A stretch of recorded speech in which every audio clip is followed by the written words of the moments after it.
O Show. This is the Big O Show.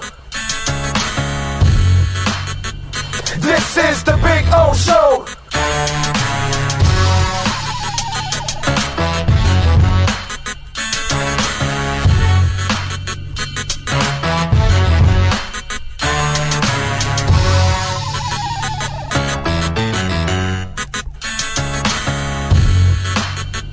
This is the Big O Show. This is the Big O Show.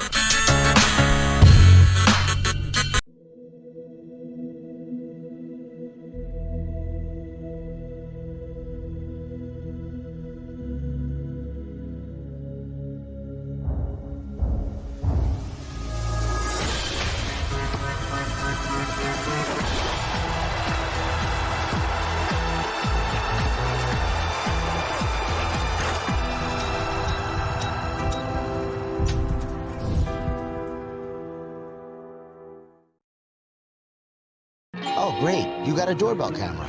Now you got a front row seat to your house getting robbed. No. And there's nothing you can do about it.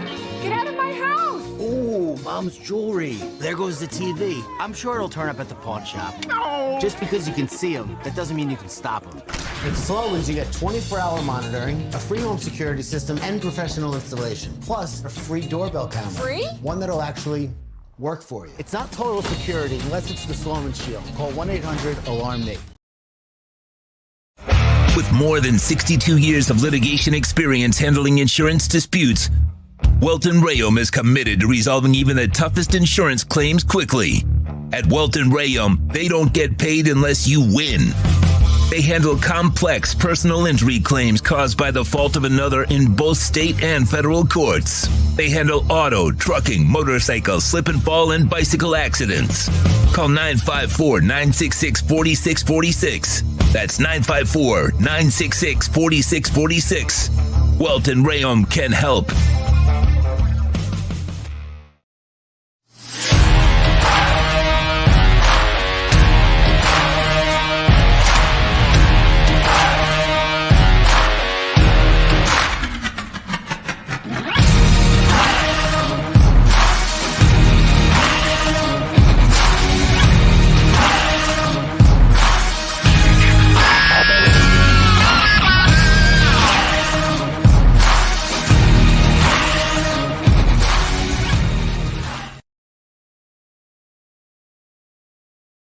Viewpoint statements or beliefs expressed on the following program by the host, guests, or callers are not necessarily the opinions of FantasyXS.com, Media Group Inc. ownership, management, sponsors, or website. The Sports Talk 305 network is back. It's time to talk Miami Dolphins football with the greatest fan base in the world. EJDconstruction.com is fully insured, liability and workers' comp. Call Eric if you need a custom home builder or general contractor. 305-433-4843. This is the EJDconstruction.com Miami Dolphins Postgame Show on the Sports Talk 305 network. The show is mastered by Sean Stanley and Chad Shope. Here's your host, the Big O.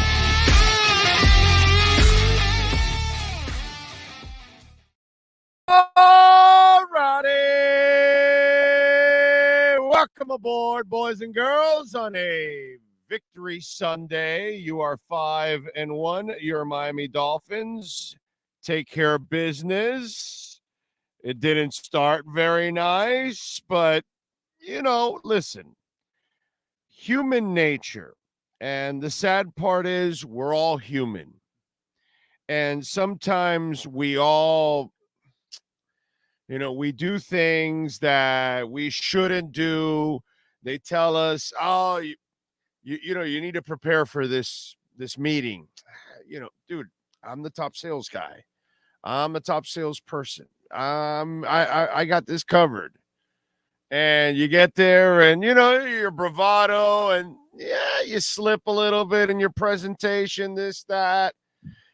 Sometimes you got to prepare for a test as a student, as an adult, and maybe it's something you've been doing for a while and you feel kind of confident, so you kind of half-ass it, And then you get to the test and, whoa, it was a little harder than I expected, And we all kind of do this in one way or another in our lives. At one point or another, we do it where maybe the confidence got the best of us, And the last 2 weeks, I told you last week that the Giants, Tua was forcing balls into places that he shouldn't. It was bad decisions, and they turned into turnovers and all that. And so they did that because they knew they were playing the Giants. They saw in film that they could take advantage of all this. And then this week, they saw that they're playing an 0-5, Carolina team. So they're like, dude, we're better than these guys in our sleep, which they are. But you get there, you get punched in the mouth early, you fall down 14-0. Some guy tweets out to, well, if they don't make adjustments quickly, the game's over. And I'm like, dude, relax. And I tweeted out, I told you guys, if you follow me on Twitter, you're going to get a lot of stuff, that I'm kind of thinking what's going on, get a feel for the game. And I explained that this is just, it's natural, man. It's natural. The game you want is next week. That's the game where we're all measuring you. And they know what they did with Buffalo. They need to redeem themselves. And they had to get through these 2 games. And this was just a punch in the mouth. And then they woke up, and those people never scored another point again in their lives. And it was over. Well, they got one late, whatever. They got a garbage touchdown. But, it was over. The game was out of reach. Thanks for Mike White. I guess Mike thought it was Christmas. I don't know. Maybe in the White family, they celebrate Christmas in October, and he just felt like, And please, please, please, please, please, please, please, please, please, please, please, please, please, don't start with the Mike White stuff. Okay? Just like last year with Teddy Bridgewater, none of the backup quarterbacks are going to save your ass. Okay? It's Tua, Super Bowl, or bust. None of these other guys. Unless that defense turns into the Ravens or the Bucks or the Doomsday defense or the Steel Curtain or the No Name, or unless they're turning into that, which I doubt they are, not happy. So let's not get into the whole backup quarterback stuff. Nobody has. I get it. It's happened like 2 or 3 times in a lifetime that a quarterback comes off the bench and, surprises everybody and all that. Whatever, man. More often than not, your backup quarterback's not going to save you. So please leave the Mike White bashing for another day or another thing. But this was a team that came in confident and cocky because really they are better. They're way better than the Panthers. But remember what I did to you at the beginning at the pregame show? What did I didn't bother comparing the offensive stats because that's silly to compare the offensive stats. But I gave you the defensive stats. So I gave you the Panther stats, the defensive stats that weren't that impressive. And then whose stats did I give you also that weren't impressive? The Dolphins. So they got themselves in this trouble. It is what it is. And then they got out of it. And it was over. And they coasted. They Lupe fiascoed the bitch. They kick, push, and coast. And that's it. So all is good. You're 5-1. Now the Chris Brooks thing was like that was like a punch. I don't know about you guys, but that was like a punch in the gut for me. When I saw that, I felt so bad for the young man because he's been such a great soldier. He's worked hard. He's runs hard, blocks, and didn't get much till the end when they brought out Tanner Connor and they brought Mike White out. And they brought Cam Smith out. They brought all the backups out, in the fourth quarter. And to see the kid have to get carted off is brutal. But can I give you a bright spot to this? Okay? This is why you keep 5 running backs. This is why they kept one more than the others. This is why we talked about on the show, you got to keep Chris Brooks. You got to go 5 deep this time. And why? Because you intend on running the ball this year. Well, guess what? They're running the ball. They're number one in the NFL running the football. And by the way, we'll get to Mostert, who he's just absolutely amazing. But I want to throw like a little, because we go deep on the show. Darrington Evans. So you're like, most of you are like, what the hell is he talking about? A couple of you hardcore guys are going, Darrington Evans. Do you know who Darrington Evans is, Sean Stanley? The Bears stole Darrington Evans off the Miami Dolphins practice squad last week. He was the third leading rusher for the Bears today. 9 for 32, had a 12-yard run. He had more rushes than one of their third-round picks. So Miami, I'm trying to explain to you that this is where Miami is at now. Not only do they have depth in places, by the way, Eichenberg did all right, except for, and we'll get to it, allowing the tip passes. That's kind of a technique thing, but we'll get to that. That's a deeper conversation. But you look at it, and they have all these backs, right? And remember, a lot of you crazies out there were like, oh, we need to go get Saquon Barkley and Jonathan Taylor and Dalvin Cook. And I was like, no, you don't. You don't need any running backs. You know what I mean? Now, if you want to sign, if one of them want to come here on a low budget contract, come on, join the crowd. The crowd. And this is why you keep 5. And by the way, let me add a little caveat to all of that.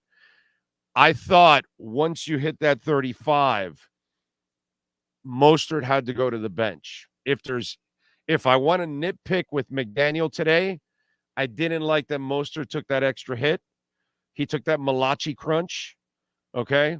Sorry, it's an old reference. I don't have a new reference for it. I'm sorry. Anyway, if you got a new reference for me for Malachi crunch nowadays, please tell me when you get sandwiched. What scene is that in a movie nowadays? Is there anything that has a saying from it? Anyway, so when he got Malachi crunched, okay, ask your mom and dad about Malachi crunch, Happy Days, all that. When he got Malachi crunched, I was like, why is he in there? Why is he in there? Salvon Ahmed is back. Wilson's back. Chris Brooks is there. Why is he in there? The game is over. So I would disagree with that one right there, by the way. But to just continue with my point, the guy that's above everybody and Chris Greer and, Reggie McKenzie, Marvin Allen, I mean, they're amazing staff. This is how good your Dolphins are now, that they are deep and that people will pick their shit off now their practice squad.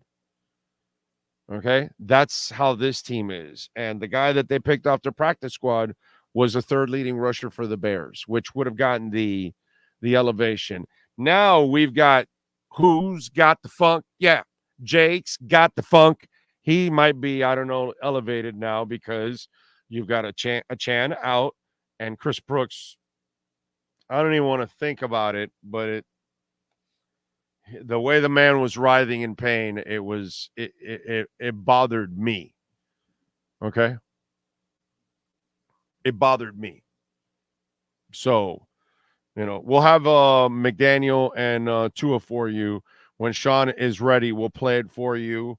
We're also going to have Cameron Wolf, Safadine, David Furones, also fresh from the locker rooms. The boys will join us, so we'll have a little fun with that. You know what? Let me get to also a couple super chats here. Remember, Cash App or Venmo at Cash Big O Show. That's Cash Big O Show. Cash App or Venmo, Cash Big O Show. If you want to send in, and we always appreciate it there. You can send in your questions, your comments, your complaints, your insults, all kinds of good stuff. What do we got first there, Sean, before we fall behind?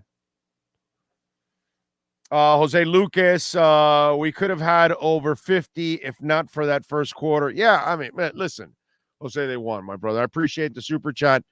They got the game. They got it done. Little lessons for them.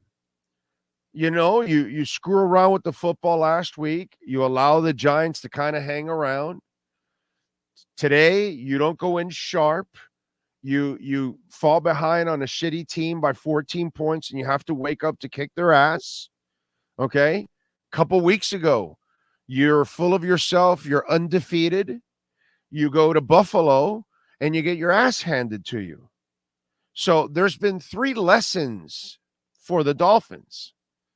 And hopefully we'll see if now in the Philadelphia game, is the defense going to do what it needs to do now to step up and stop this Eagle offense, because this Eagle offense is pretty predictable, and they're going to want to punch you in the mouth. So the question is, are you tough enough to hang in there? And we're going to find out. So they've had kind of lessons if you look at it. But the bottom line is you're 5-1. Now you're a good team. Do you want to be great? Let's see if you can start to be great next week against the Eagles. Prime time too, baby. Who's next?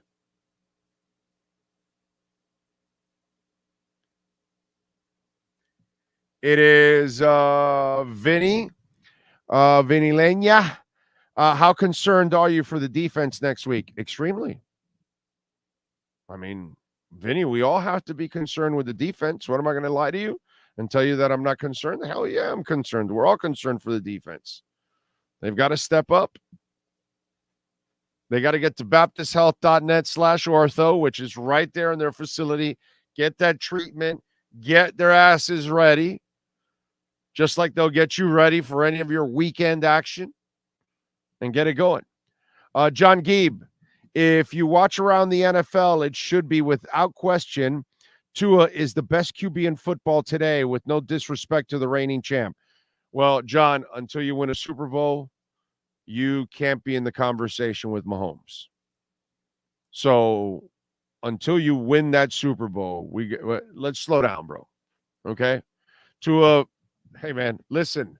I'm the guy calling Tua Montana 2 years ago, before anybody else. When everybody else is shitting on Tua in the media, I'm the guy saying everybody else is around him is fucked up. Sorry for the French. And, you got to fix everything because this guy's the bomb. I have all the faith in the world in Tua the player. Always have, always will. And I'm so proud of him, by the way, watching him throw away the ball. Because that's how Breeze lived forever, and Greasy, and all of these guys. That's Marino was much bigger than him, but Marino never hung on to it. So I'm so proud of him the way he's playing. But we can't put him in the Mahomes. Nobody is in Mahomes' class at all. Mahomes proves constantly that he can make things happen out of nothing. And sometimes with receivers that are lesser and all that, he has proven way too much to be even. It's an insult to him to put Tua in the same place. And I love Tua. Okay? Nobody in the media is more Tua positive than I am. But no, nobody belongs in Mahomes' class, bro. We can't do that. All right, what's next there? Let's go.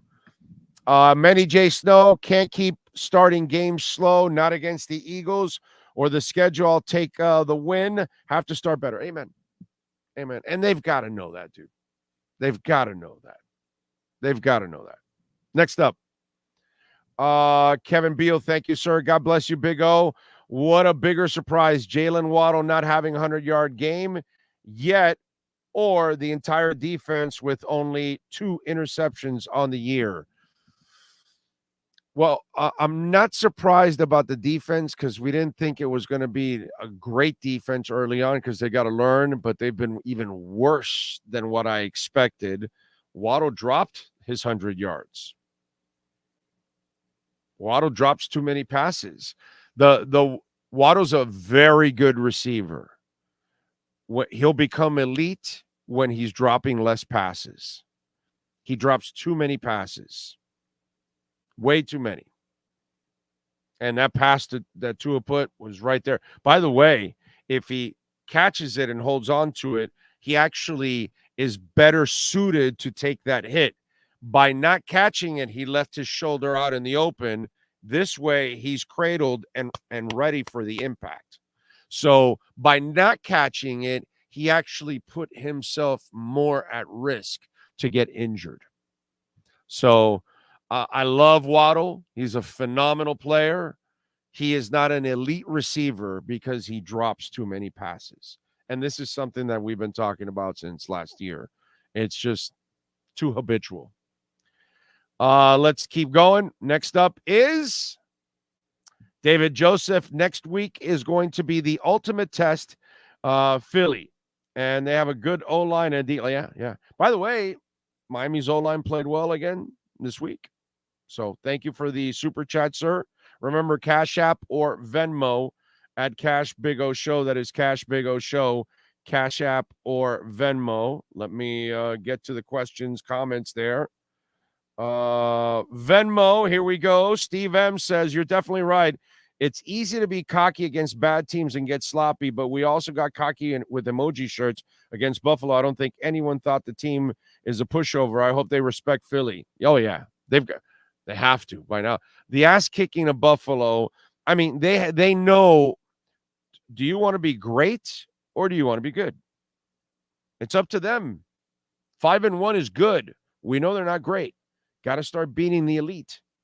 So I'm with you. Joe Caracciolo, 1-2 games we're supposed to win. Now comes the test to see how good we really are. Let's go, Miami. Fins up. Love the show. Thank you, Joe. Appreciate it. Well, I want a great game next week. I want to win. I want to see them win. Don't get me wrong. I don't want to see what I saw 2 weeks ago. I don't want to see that fraudulent bullshit performance where you look like you don't belong on the same field with the other team, because then that's just insulting. Then you're just like, you're a fraud. You can only beat the beatable teams. And then the elite, you crumble. And no. If you lose in Philadelphia, it better be one tight-ass game, and it better be one hell of a performance. But I implore you, win this game. Start winning these kind of games. Thank you, gentlemen out there. Cash App or Venmo, Cash Big O Show. And remember, you can also send in Bitcoin at Cash App or Venmo. Appreciate it. What's up next there, Sean? Because I see a bunch of them. Alexander says, Big O, QM is hiring. Yeah. If they only could afford me. That's the problem. They probably couldn't afford me at this point. Jose, bro, I'm so worried about next week. I have no faith in our D. You shouldn't. By the way, QAM can call me because I'm the one that's going to cover Zach Thomas and Vegas the last 3 times and the Senior Bowl and the Combine and stuff like that. So maybe they could call me and I could show them how to run a business and cover a whole bunch of sports, actually. Next up. That's it. There we go. I love it. Anyway, Big O, what happened to Howard? Not sure yet, man. Not sure. I didn't see anything. Did he get an injury? They said in the broadcast that they were pulling him for caution for growing. He's been he's growing again, but they just pulled him just to give him some time. Okay. All right. I don't know. We'll follow up and we'll see what we can do. M. Augusto, thank you on the super chat. He says Fangio runs a bullshit defense. Tell me I'm wrong. It's not that you're wrong. It's that it's not performing at this point. It's not that you're wrong. Right now, they don't know the defense. He has a couple of players that don't fit the defense, and they're underperforming. You know, getting sacks the last 2 weeks isn't nearly as impressive. Get the sacks, get the pressures next week. You know, step up against them because clearly this is not a good defense. But again, Fangio's in his, 6 games. We have to give the man some time here, and then we'll see what happens towards the end. You know, second half of the season, last quarter of the season, you get Jalen Ramsey back.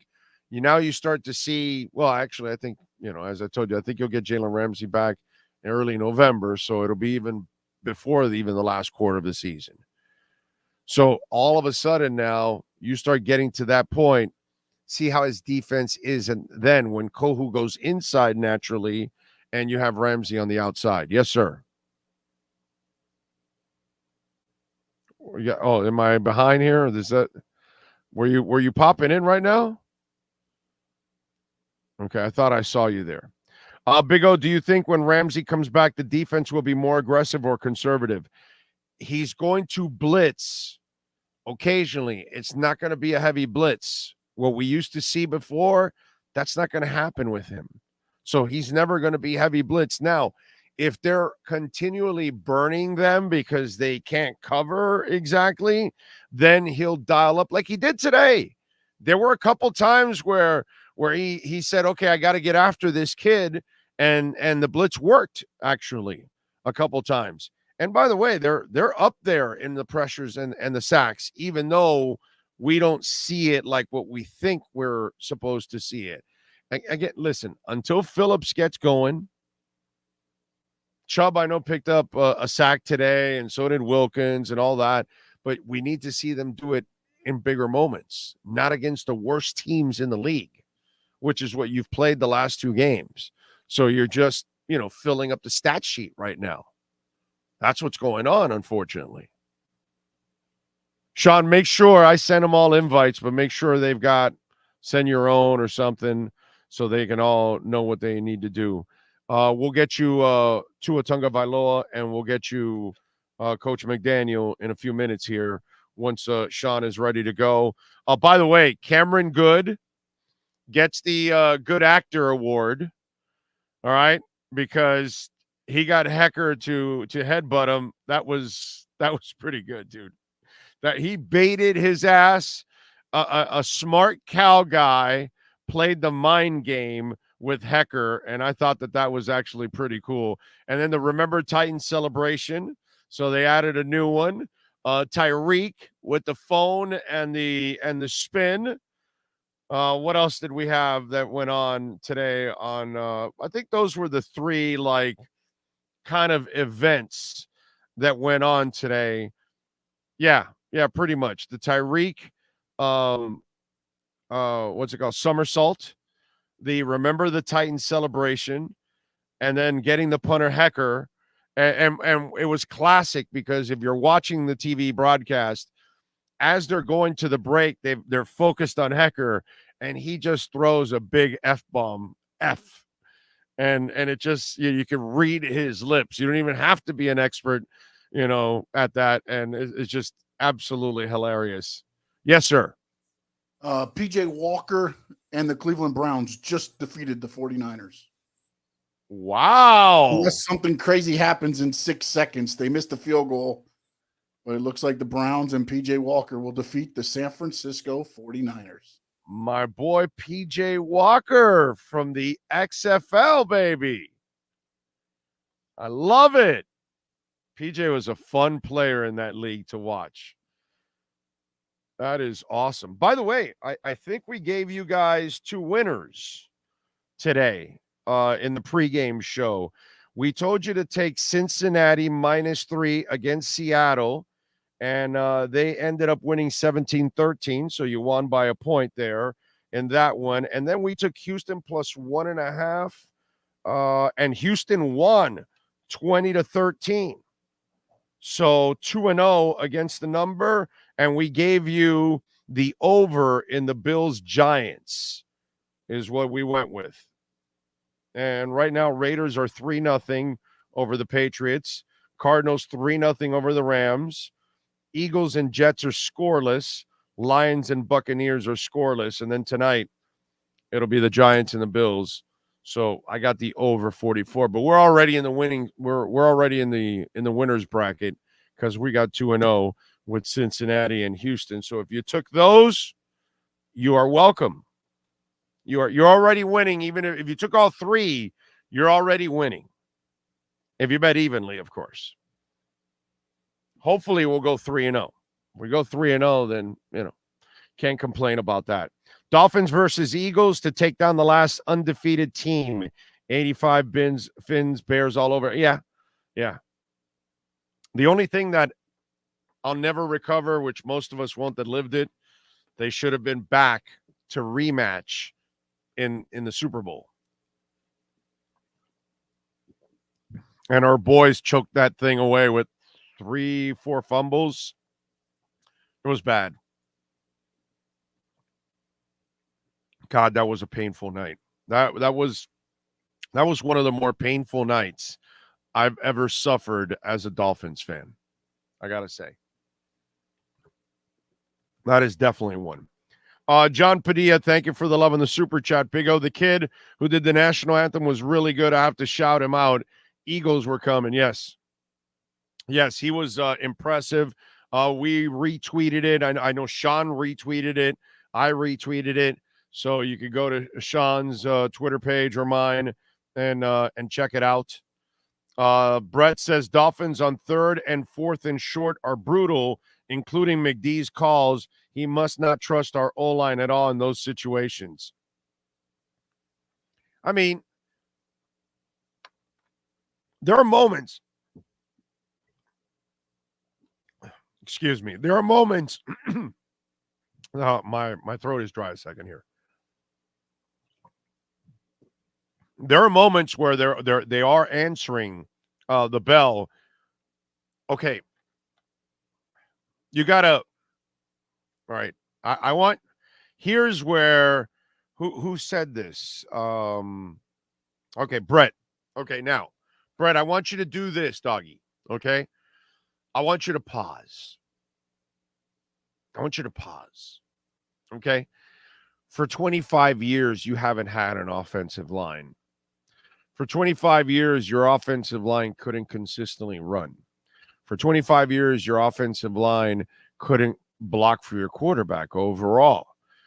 So now you have the leading rushing team in the NFL. Tua, more often than not, has more than enough time to make any pass he wants. In fact, he has enough time at times to just say, clock the play, throw it out, let's go, let's check over, and let's move on.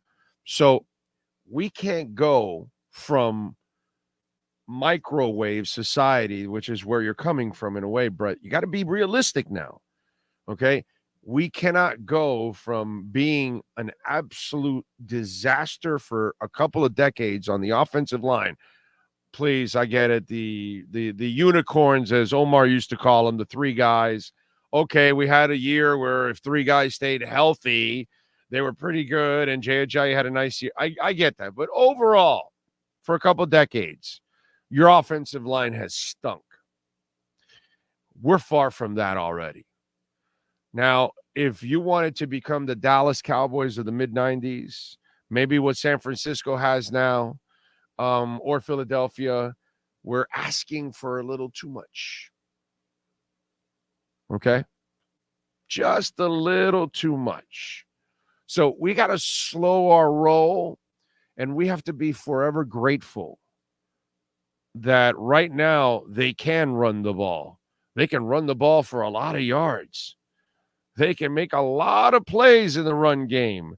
They keep people off balance, and you've got one of the best and most dynamic play callers in the NFL. He helps his offensive linemen be better. There's no doubt in my mind about that. But where the Dolphins were and where they are now, we have to just be super thankful for that. Because I'll take this offensive line over anything, including the unicorns. Including the unicorns. So I'm just saying, let's take a chill pill. Okay? Let's relax here. Dolphins got a pretty damn good team. The offensive line has done an absolutely awesome job. Eichenberg did a pretty good job today. You know, sometime, okay, so there are a couple things. He wasn't missing a ton of assignments this time. He missed a hell of a lot of less assignments. Twice his man Tuttle, I believe, is the guy that got the two deflections, right? And you, as a lineman, you're kind of taught to try to block guys and keep their arms down. You punch them in the chest to try to bring, because when they go like that, you're supposed to punch them in the chest to try to, because it's hard for you to keep your arms up if they're punching you in the chest. And so it's one of those things that he's snapping, calling, all that stuff. And then every bit of the technique, make sure his positioning, all of that stuff is right, depending on what run play is called, which way he's going, right, left, which way he has to push whatever player to the right, to the left. So he has to pivot. It's like a center is like a slot corner. The slot corner has to have great hips because they can be turned either direction. On the islands, those corners aren't going to be turned any other way because they're using the sidelines as a defender. So their hips don't get tested in one direction nearly as much as the other way, correct? So, but a center, man, tackles, they're all turning to the outside most of the time. You got a couple stunts inside, but most of the time they're going center, you don't know. So there's so much involved with the man that technique-wise, everything that you have to do in your assignments, that if you really think about it, Eichenberg did a pretty good job today. Okay? Tua wasn't running for his life. He wasn't blowing up a bunch of assignments. And the only thing I can nitpick is he's got to get better at punching to make sure those hands are down, because you only have to punch within the first second and a half. Because why? The ball's gone in 2 seconds. So they get it up quickly, and that was something really smart of Tuttle, and he was able to get a couple of deflections. So I can blame Eichenberg a little bit for that, if I want to nitpick a little bit, overall. Let's see. Yes, sir. We got two already. Oh, you do? All right. Let's hear from Tua Tagovailoa addressing El Meteors. For the Tyreek touchdown this week? Well, me and Tyreek talked in the huddle about that entire deal before his touchdown, and Mike was actually on schedule with what we wanted to do, and he said, "Here's a play, but if you want to do this, if you want to do that, like I don't care. Like I'm. It's not basically giving you full control, but I trust that you're going to make it. That it really is bad, and if you don't understand." If you go on Google, you look, you search, and you read about what's going on in this world. This world needs prayer. We I don't know what we've come to, but just my thoughts, my prayer. So you know what happened there, real quick. They started after Tyreek, and then they switched to the channel. So I had to jump channels on the YouTube to get it. So that's why the answer cut off. Okay. Prayers are out with those people in Israel.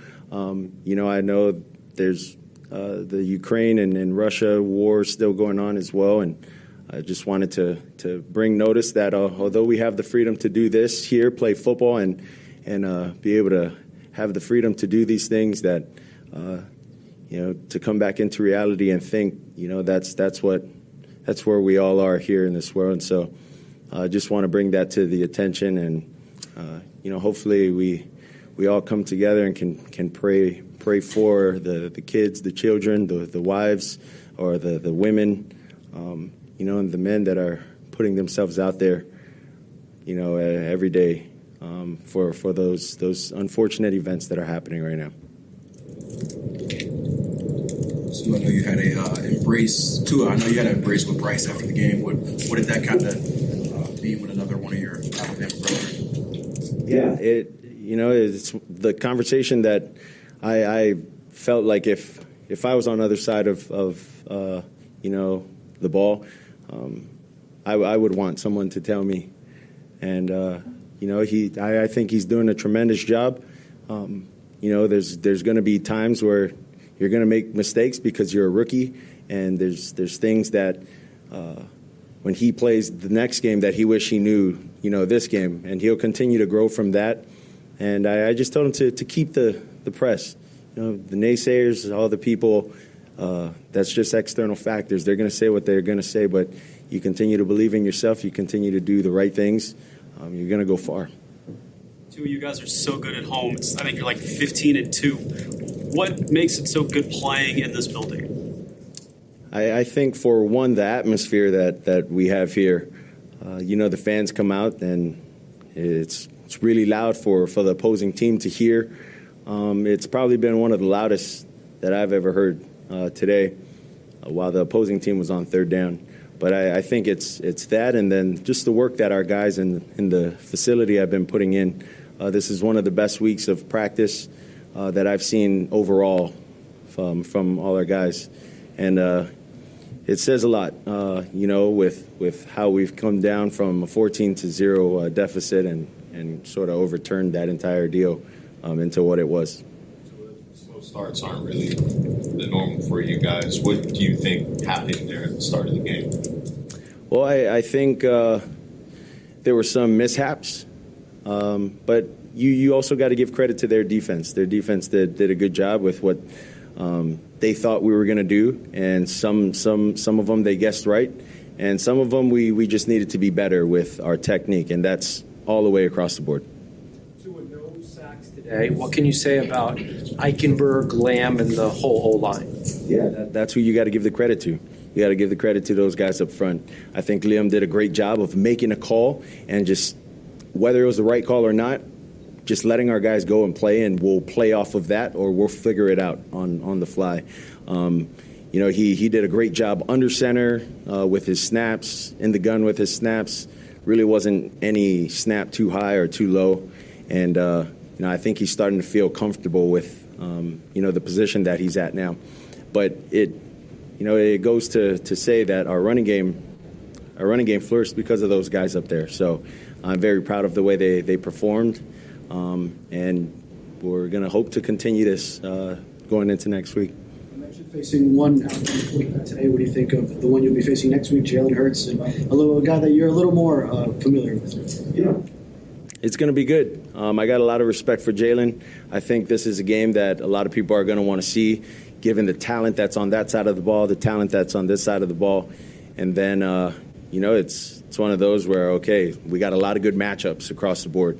How are these guys going to play us? How are we going to come out against these guys? So we're really excited for this next opponent. This team is now 5-1 for the first time in 20+ years. What does this mean to you to be one of the leaders on this team, leading towards your goal? 5-1, it is what it is right now. It feels good anytime you can get a win, but the job's not done yet, and where we want to go, we got to continue to stack wins together. Tyreek did a backflip holding a cell phone. I don't know if you.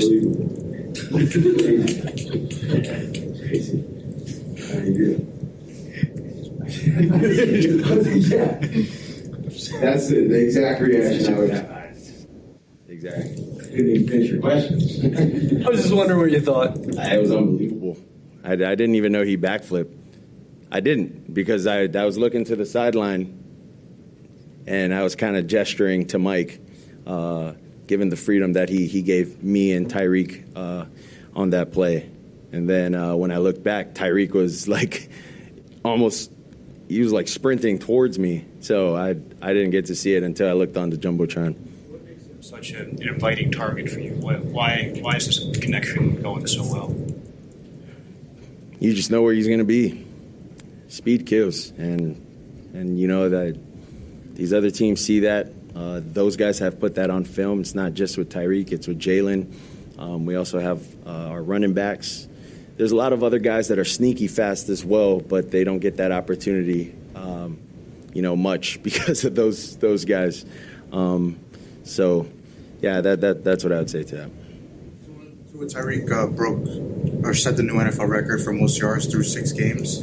Obviously, you had most yards through 6 games of the season. What was it? It was 8-12. I believe it's 8-14 now. So you got it by 2. Obviously, you helped in that. What is it about? I know you mentioned what it's about him, but just building your connection with him over the last 2 years. How has it led for you guys to be kind of on the same page, like you guys are? Yeah, well, it helps. It helps having someone like him.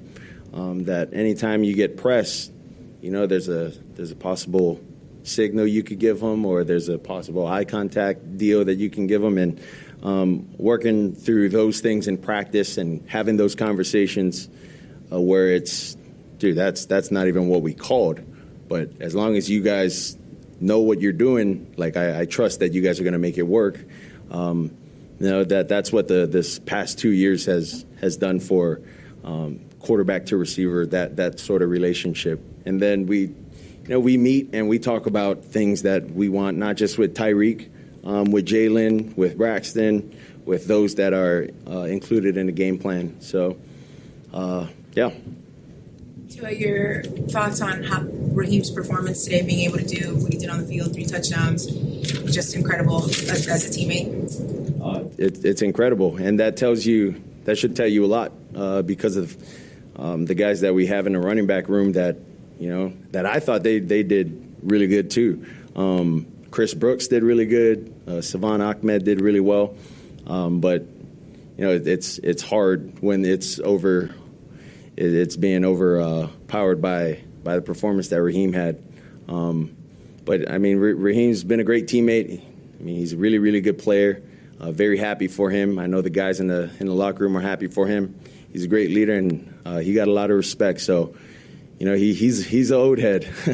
He's an old head, and to have the amount of respect he has from all these young guys, it means a lot to him. And for him, his mindset is like, I'm never too old to play this child's game. Gave you and Tyreek on that touchdown play? Yeah, he basically said you could call this play or you could do this, but like whatever you want to do, like I trust that you guys are going to make it right. So that's what we did, and turned out to be a backflip for Tyreek. Read something and make the call there? Well, it's on my wristband, and I get to call it, and we have deals that we communicate in the huddle about. So that's what happened. Thanks, guys. Couple things there to talk about and elaborate on some of the things that he was talking about. And, and we were just talking a little bit about Liam Eichenberg. And, hopefully this is a turn for Liam Eichenberg where he starts to string together some pretty good outings, and how much he was learning the position. And the first assignment ever at center is the Bills, right? And then this week he did much better. Devin Jordan sent in a super chat, and thank you, Devin. He says, Big O, I must say Liam wasn't awful today. You know what I'm saying? And he actually did a good job. But part of his, you notice when Tua was talking about how Liam even made the calls, whether they were good or bad calls, because you're not going to, it's a chess game. Okay. And Tua is honest to a fault. Right? He tells you that he didn't know the whole playbook. That's because nobody knows the playbook in their first year. You know, there's a couple of freaks or something, but most everybody else doesn't. But now all of a sudden everybody learns like, oh my God, he didn't know the playbook this time. And they hold it against Tua when it's, bro, Tyreek said he didn't know it. And most people don't, you know, it's just these things are blown out of proportion. And nobody tells you that, what do you think? Do you think the center, whoever it is, Dwight Stevenson or Dermontti Dawson, I don't give a shit who it is. In the history of time or now, do you think that that center makes the right call every time? Of course not. He's going to call protections, and then on that side, the middle linebacker, who is usually the captain, is going to play the chess game. And he's going to think what kind of protection you're in, and he's going to counter with what kind of blitz package he wants to send. And so that's the first point. So think about Liam Eichenberg, tackle, guard, left, right. Hey, let's put you at center. Whoa, dude, I've never played center. Oh, now, damn it, this guy got injured. You got to play the Bills. So now you got to have all your technique. You got to get all the snapping. He did it today. All the snapping was perfect. You got to make sure you block the right people. You got to make sure you make the right call. Like, there's a lot of shit going on for the center. And then we're a bunch of a-holes killing the guy when we really don't take a step back and say, bro, this is his first time. Problem is, we're tired of the other Liam Eichenberg, just like we were tired of the other Austin Jackson. And we're not giving this Liam Eichenberg any chance to grow. And then we don't get to actually understand what he actually is going through on a consistent basis. You know what I'm saying? And that's what we have to do as fans, is have a little bit more patience with the guy that is actually learning a new position. And then the poor man's first assignment happens to be against one of the best defensive fronts in the NFL. You know, and so that's one point into it. The other one is talking a little bit about you know what? Let me talk about the third one before the second one, because the third one is actually psychologically it's really interesting. Okay. Well, he talks about, you know, the coach gave him the option where the touchdown where Tyreek does a somersault. It shows you that the ego on this side of the field, on the sidelines, is not, I got to run everything. I got to make all the calls. He hires the defensive coordinator and says, yo, you're in charge. That's you. He delegates authority, and he's also delegating authority to his quarterback. The guy that he came in from the get-go and said, dude, you're the bomb. You're not the problem. Let's go. Let's rock. We're going to do special things. They're already doing it. And he believed in him. And so then now Tua has somebody that believes in him like Saban did, and boom, now he gets to flourish. So part of the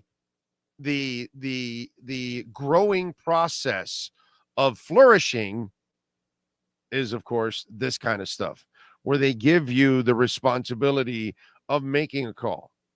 And indirectly, you're preparing him for a moment when he knows the playbook so well inside and out that you're going to make a call and send it in, and he's going to be at the line, and it's too late, and he's going to change it for the better. But that's because you gave him the respect that he could change the play like he did a couple weeks ago, where it was the same thing that I didn't understand what he said, so I called this play, scored the touchdown. The growth of the quarterback. The guy that told you he didn't know the whole playbook now knows the playbook, and now can pick and choose and look at the chess pieces and say, oh, that's your move. Here's mine. So it's pretty cool to watch the growth process in all of that. Third point. This is the fun one. Okay. You're fresh off a victory.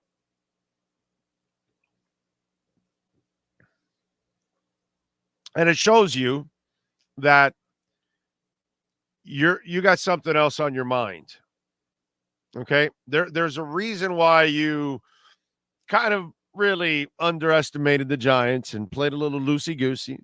There's a reason why you really underestimated the Panthers and started off absolutely flat.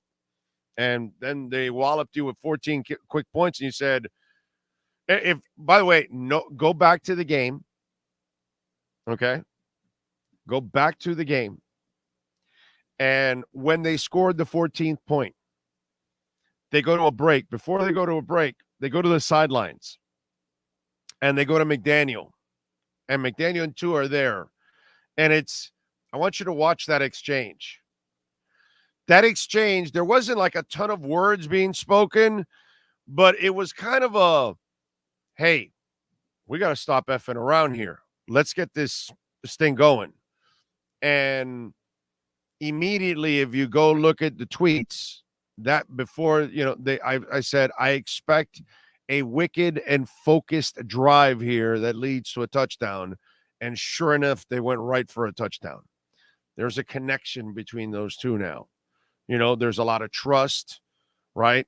And then there's a lot of respect. And then that has allowed everybody to grow. McDaniel to grow as a coach, and obviously Tua to grow as a player. So anyway, he is being asked about the Eagles.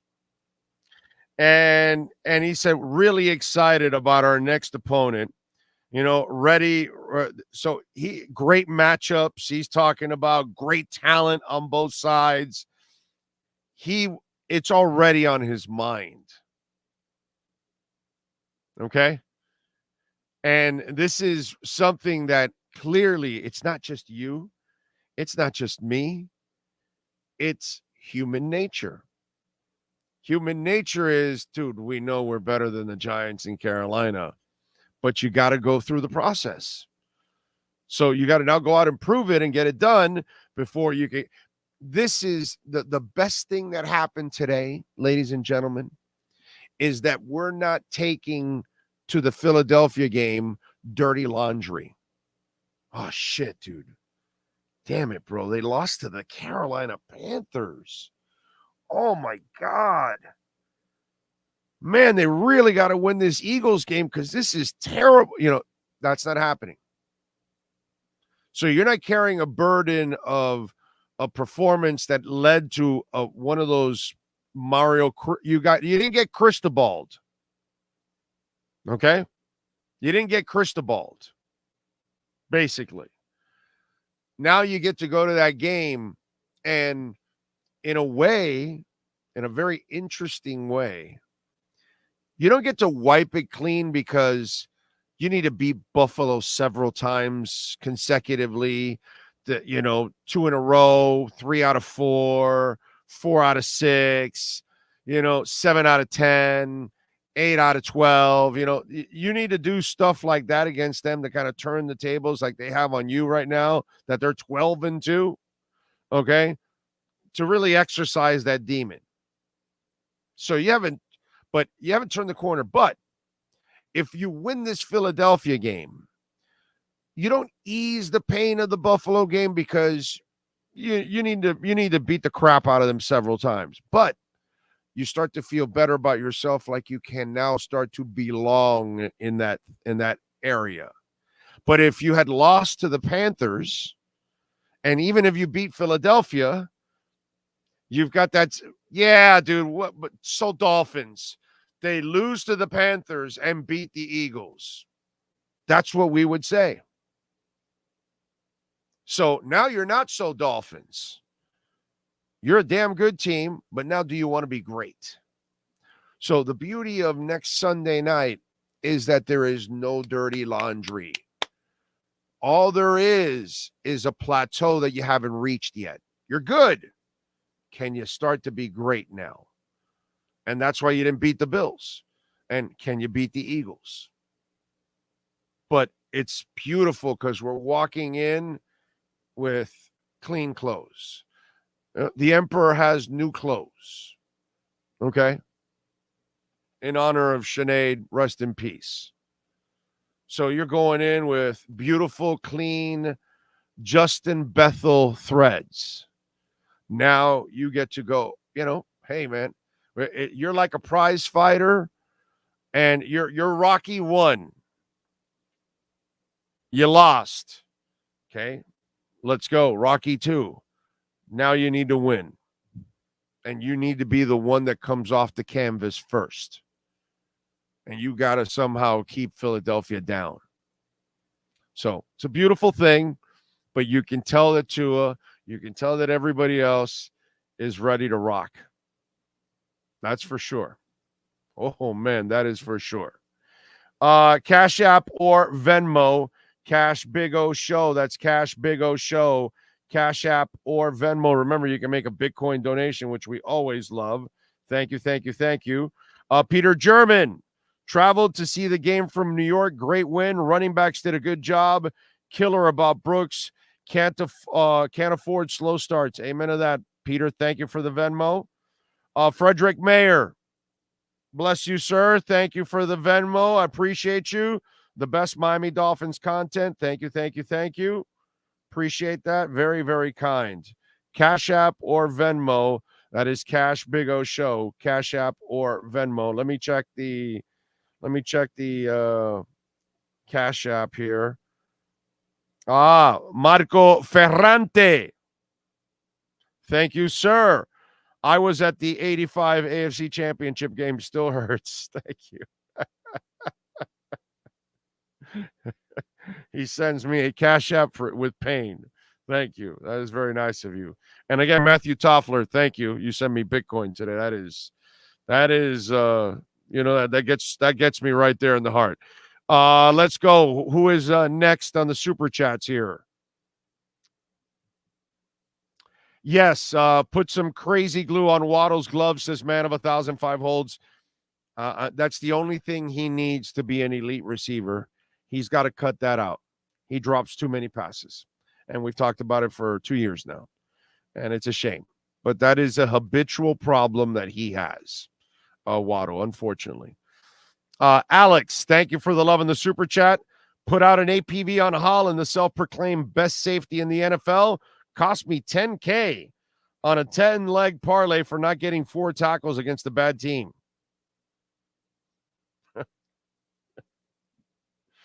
I'm sorry, bro, but I don't know. I don't know what to tell you there. I'm a Javon Holland fan all the way. Okay? Big O, I saw Omar blaming Liam for batted passes. Forgive me, but I don't understand how that's Liam's fault. Could you elaborate? I hope this was sent before I was. So there's he fixed it. He understood. Okay. I hope I educated you guys. We try to do that on the show. We try to give you all the angles of the coaches, the angles of the front office, the angles of the players. You know, I've covered this long enough to kind of understand all of that. I also have some access to where I get to get some of this insight too. So I try to help you guys along and give you a big picture of some of this stuff. Daniel Barrios. Whoops, looks like you answered my question. Fins up. There you go. Thank you. There you go.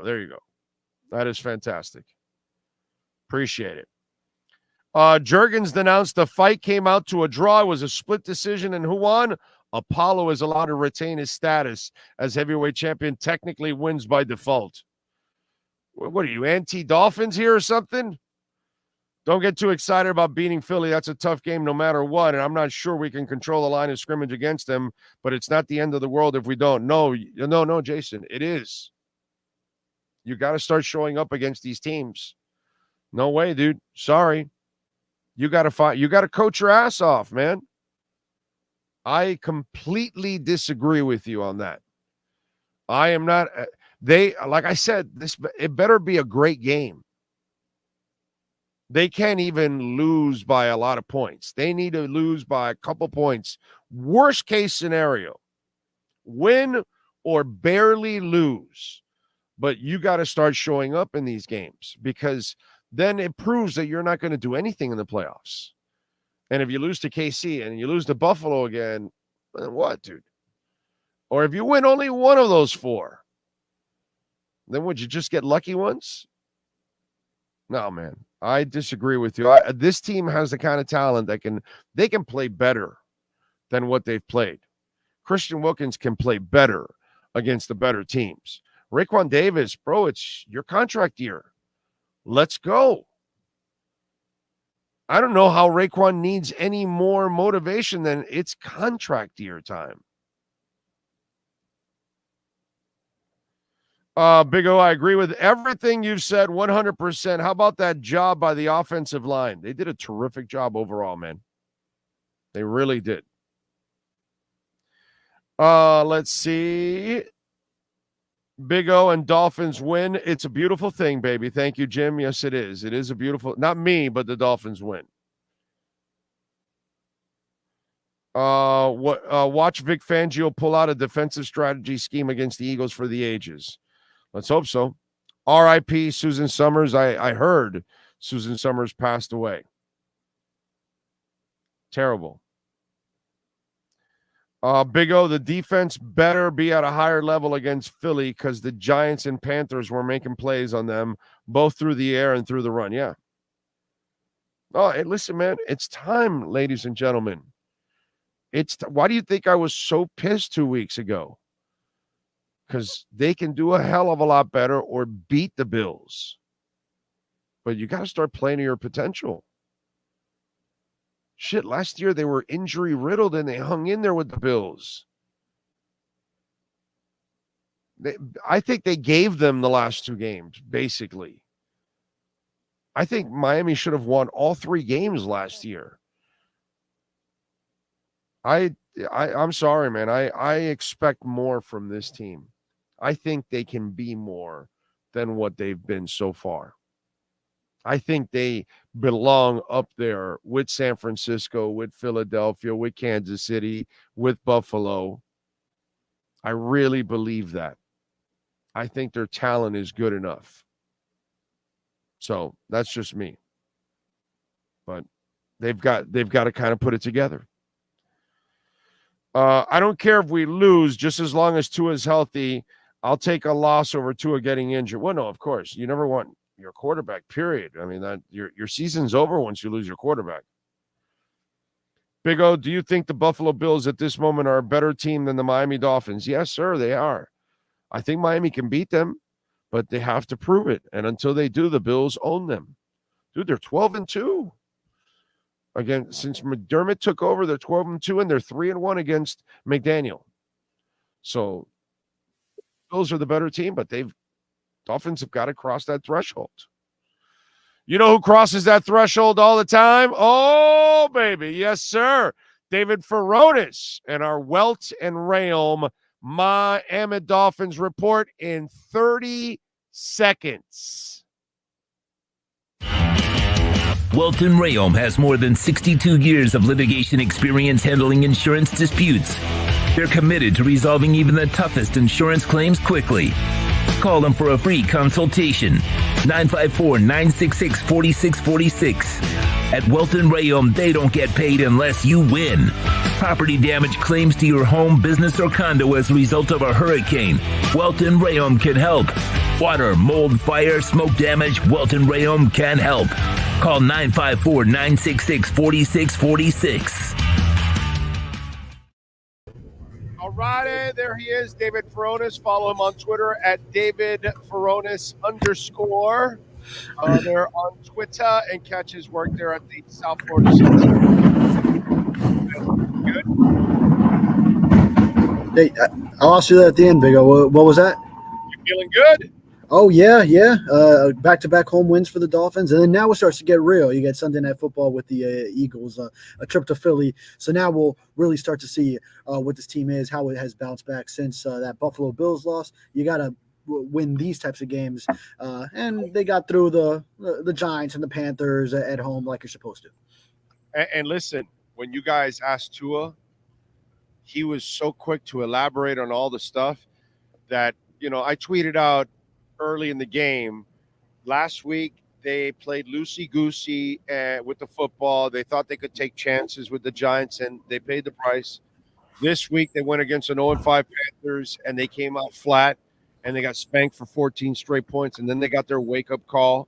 Human nature, bro. This is all human nature overall for this team. You know what I mean?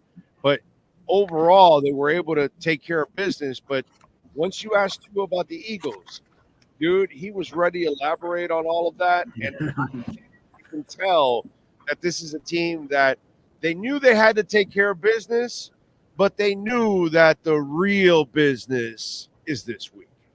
I mean, probably like a lot of fans had one eye already looking forward to that game against the Eagles. And the way they did come out a little flat. First quarter, 14-0 against the Carolina Panthers. You're supposed to dominate them like you saw from that point forward, 35 unanswered points. And you mentioned being a little loosey-goosey with the ball, the turnovers last game, and then you almost had one early on, 3rd and 1, and Tua was throwing that errant little lateral that was a backwards pass, and you have that situation going. So corrected those things.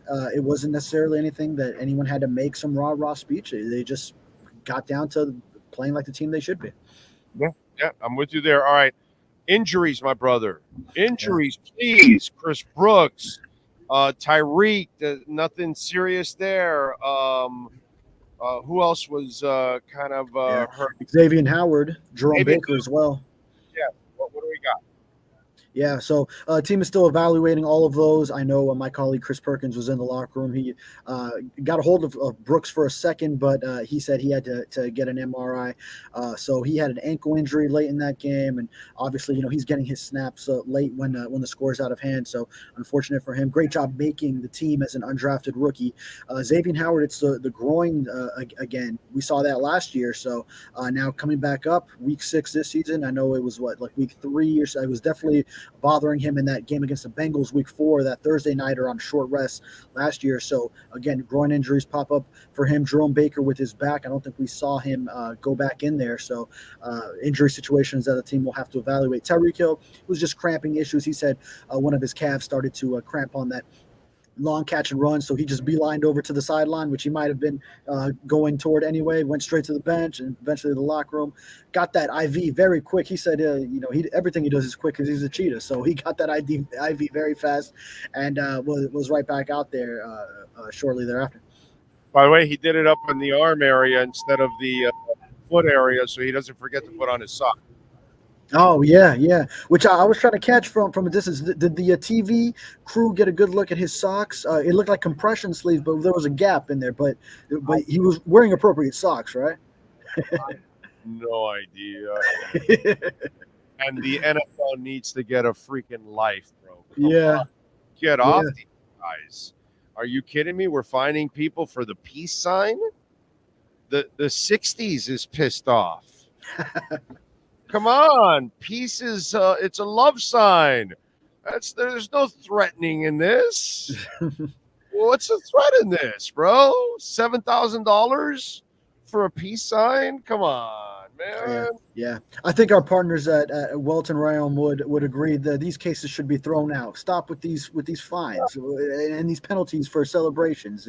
So this time it was because he grabbed a prop, considered a cell phone from one of an NFL media guy that he has worked with. So again, he has a connection with the person that he was at last week. Was that Bobby Schaus? Was that Bobby Schaus? No. That's no. He's I think he's the one that had the video, right? I thought it was his originated video or something like that. So who was it? Well, it got posted by the NFL UK account. So the guy on the back of the end zone, that end line, he works with the NFL for social media. So he was posting it. Then they deleted it, but a lot of people had picked it up. A lot of people had already picked it up by then. Okay, all right. I thought Bob was on the sidelines watching them, so I'm going later. Shit, Bob, you got this video? What the hell is it? On Twitter you can pick up any video that is already posted. So a lot of accounts had already grabbed hold of it, made sure it was there for our consumption permanently after the NFL tried to delete it. Yeah, and by the way, you could call our friends at Welton Rayom, 954-966-4646, bankruptcy, criminal defense, condo damage, commercial litigation, personal injury. Leading into the Eagles, the jury is still out on the defense. Yeah, to see them go down at Bryce Young as he's making his 6th start in the NFL, and then first couple second and third drives, but that first quarter making them look real good. And give him credit too. He took a shot from Andrew Van Ginkel and delivered a very nice pass to Adam Thielen. It was at that point. Then they settled down, so started to rack up the stops as the Dolphins' offense was also getting going. And then you go for the 35 unanswered, and finally wipe your hands with the team and accomplish what you're supposed to in a game like this. But still, a little bit concerning that you saw something like that, but also encouraging that the team did respond the way it did. Yeah, and the Brooks injury. So you got Brooks out, you got a Chan out now, so you're down to 3. So Jake Funk could be the next guy. Well, I'm looking. I got my eye on Jeff Wilson being activated this week because, we know he was close. It was probably close. A lot of people were. Offensive coordinator Frank Smith was talking like, he looks good in practice, that he looks to be ready to go. I think Raheem Mostert as well seemed to believe he was on close. He was approaching the return. Then the team listed him as doubtful on Friday, and then obviously a Saturday did not reactivate him. So I'm looking at him if this could be the week that now he's able to return from the ribs and finger injuries. If indeed Brooks maybe needs to go on IR after, we don't know the severity of it, but then that would be a simple swap for those spots. Achane, at least, it doesn't look like it'll be longer than those 4 weeks that he's automatically out for based on being placed on IR. We saw that those reports from NFL Network and definitely NFL Network this morning, and also good. Hey, Jalen Ramsey too. We got that Adam Schefter update that he looks to be ahead of schedule. Mike McDaniel said post game too that he is doing great. So maybe sooner than later for some of these guys. It's going to get to a point where you're not going to put somebody on the IR, and he may have to take up a roster spot. And so, because if Chris Brooks is going to be out for even 4 weeks, I don't think they'll put him on the IR because they can't waste the spot on the reactivation. So he may end up just taking up a roster spot. Dude, Tanner Conner took up an entire roster spot last year and did nothing. Nothing. So it's going to happen now. The next injury, unless it's season ending, and then they don't have to worry about bringing him back. Then of course you can put him on the IR. But if it's a guy that's going to come back, I think they're at a point now where they have to. I hate, either crap or get off the pot now for the guy. Yeah, and part of that decision will be maybe even if you do think there is a chance for him to come back, but you just say, hey, just take the rest of the year off because we won't have that freedom to be able to bring you back, because it's the 8 that you have as a max is the reactivations. Obviously, you could put however many you need to on IR. So then if it's a situation where he could maybe make it to the end of the year, then that's one thing to consider. But then you may just have to say from that point, hey, we got to call it for the year on you because there won't be a spot to bring you back late in the year. Yeah, and the difference now with the Dolphins, I was talking about this before you came on, Darrington Evans, the guy that the Bears took from the Dolphins, was the 3rd leading rusher today. Oh, wow. 9 for 32. He had more carries than their 3rd round pick. Oh, so, 9 for 32 is modest, but it shows you that they just got him off the practice from some other team, and he's their 3rd leading rusher, today, a week later. So, and that obviously people are even looking at Miami's talent on their practice squad now. So they're stealing their plays and they're stealing their players. Yeah, absolutely. And it also goes to show you that I think in this offense, probably there are a lot of running backs that you could just insert, and this offensive line, this run game, the way it's set up, they'll make it work. So Raheem Mostert was phenomenal today and showed that this run game is still going to work even when Achane's out. So great game from him. And then if Jeff Wilson is indeed in line to return next week, then you'll get that 1-2 punch that you imagined from the beginning. Then you had Achane become this revelation where he is just the top phenom in the league. But then if Wilson's coming back, you still have Ahmed in the mix too, who had a strong camp. So still be a strong run game for the Dolphins. You are prone to ask the tough question, which is one of the things I really like about you. How many times has it been broached with Mr. Jalen Waddle that in order to be an elite receiver, you can't have that many drops. And at his level, I think he has too many drops. What do you think about that? Has that been kind of talked to? Have you guys asked him about his drops and how habitual it is for an elite receiver? Not too much of it. I mean, I haven't noticed it to be to the point where it's that necessary with him. Obviously, he has his drops, and yeah, sometimes you see it from the best of them. Tyreek Hill has had his fair share of drops. Sometimes it's tougher when guys are just moving so fast, and if you're coming back to a ball and the ball's and Tua throws a very catchable ball too, so that should not make it any excuse, but. Yeah, it'll be something to monitor. I think if it gets to the point where it's really serious and costing the team something, then it may have to come up. He lost the game last year with the 2 drops that he had in one game. That in the playoff game, you're saying, or when? That one pretty much swung the game alone with the 2 plays that he made with those drops. It changed the face of that game. And he had too many drops for the level of player that he can be. It's too many, I think. That's the kind of the way I look at it. I don't know how you guys look at it, but that's something I think. I wonder if he talks about it, because he's got to be aware of it. There's no doubt he's got to be aware of it, that it does happen a little too much. Sorry, I lost you there for a second, but you were talking about, was it the playoff game last year, his drops, or which game? It was I want to say was it the what was it Bengals last year? Bengals. Which game was it? I'm trying to think of the game where he had 2 brutal drops.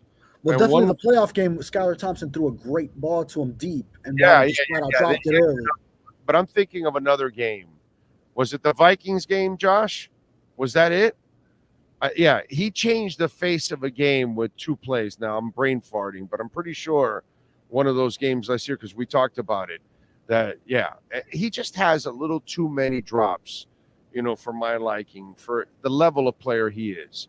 All right, again, we don't get to really watch everything, but Eichenberg, his play overall, I thought only the tip passes were the only things that I could hurt him for if I said, okay, I got to nitpick, bro, you got to punch that chest and bring those arms down.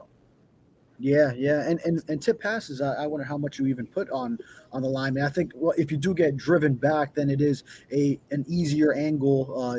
Obviously, if you're closer to the passer, then it is easier to get your hands on that ball. But yeah, I mean that I on tip balls, I really like to give credit to the defender in those situations, because like when Ogbo was doing it a couple of years ago, that's a lot of anticipation and getting into a passing lane. A blocker, obviously, he has to react to where the pass rusher is going, and then when you're downhill run blocking, that's when you can really get to maybe moving guys in that way.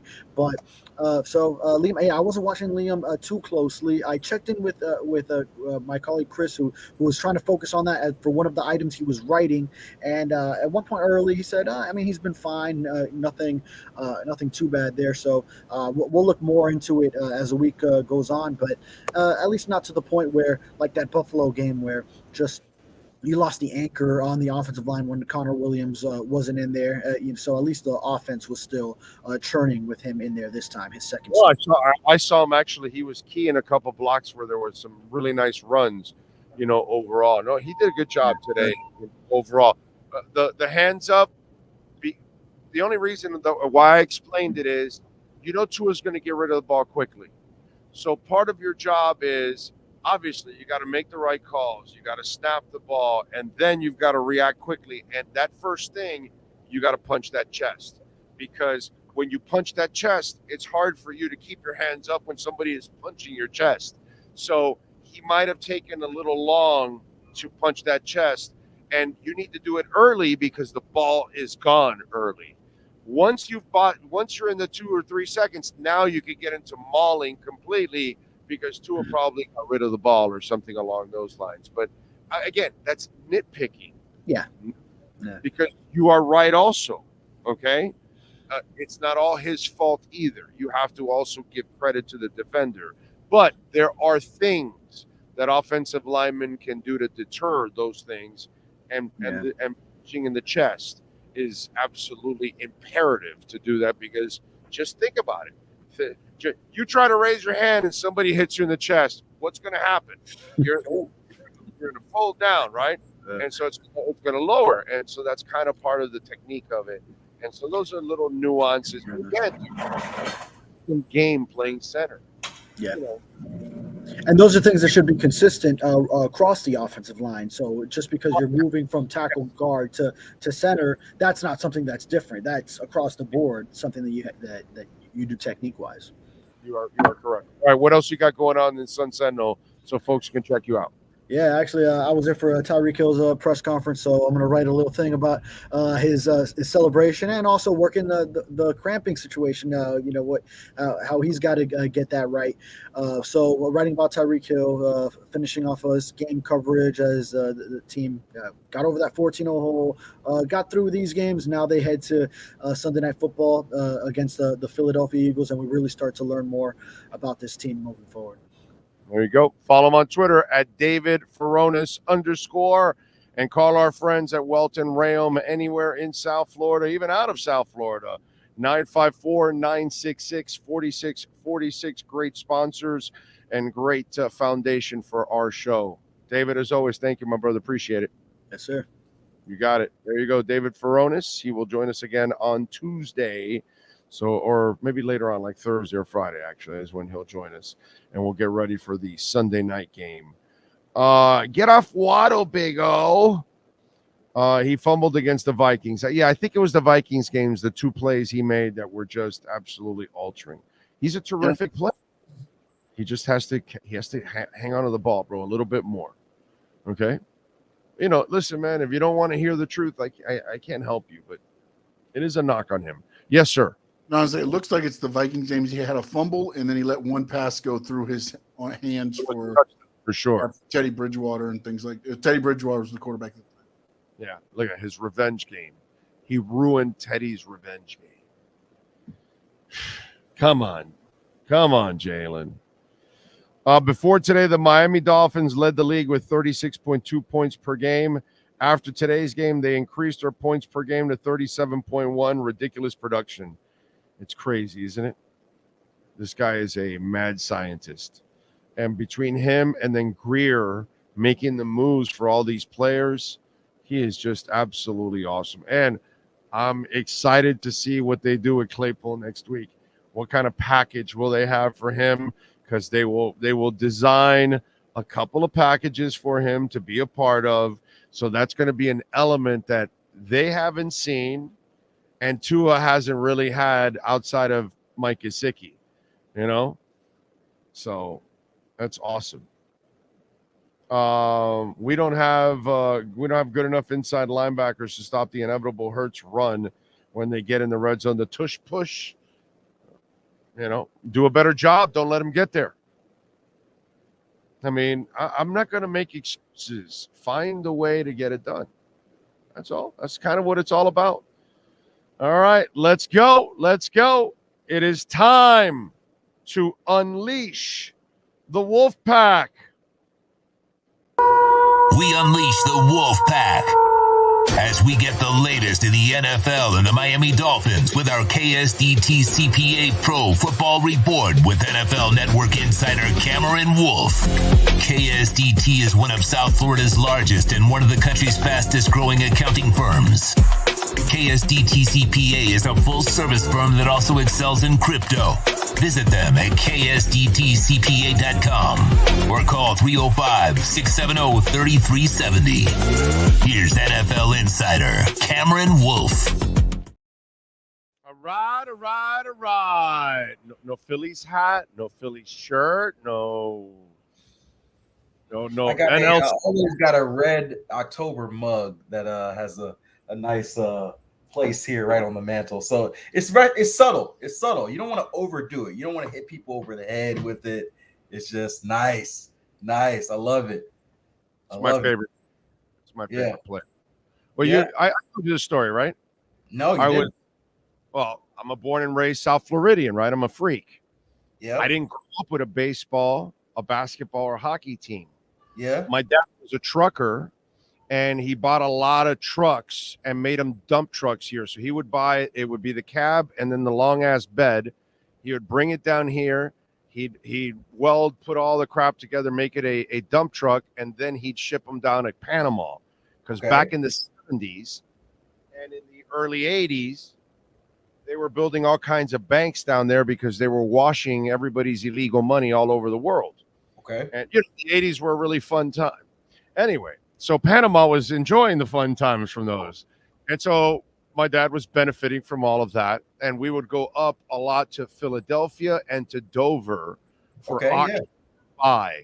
Yeah. So I was in Philly maybe, I don't know, 20 to 30 times or something. And so I would go to the Vet. I would go to the Spectrum, all that stuff when I was a kid. So I was a Sixers, Flyers, and Phillies fan. Wow. Because I inherited the three teams. Once I got my Marlins, my Heat, and my Panthers, I dropped like a bad habit, and I don't root for them. Yep. You know what I mean? But so, you know, I was a Philly guy. There's a big Dr. J. I got like a 6-foot poster in my studio here of Dr. J skying, you know, because that's my guy. I'm old, bro. You know, that's who I grew up with. So, you know, that kind of stuff. What's up? I didn't know that story. That's what's up. Yeah. I got a Schmidt jersey and all that. Okay.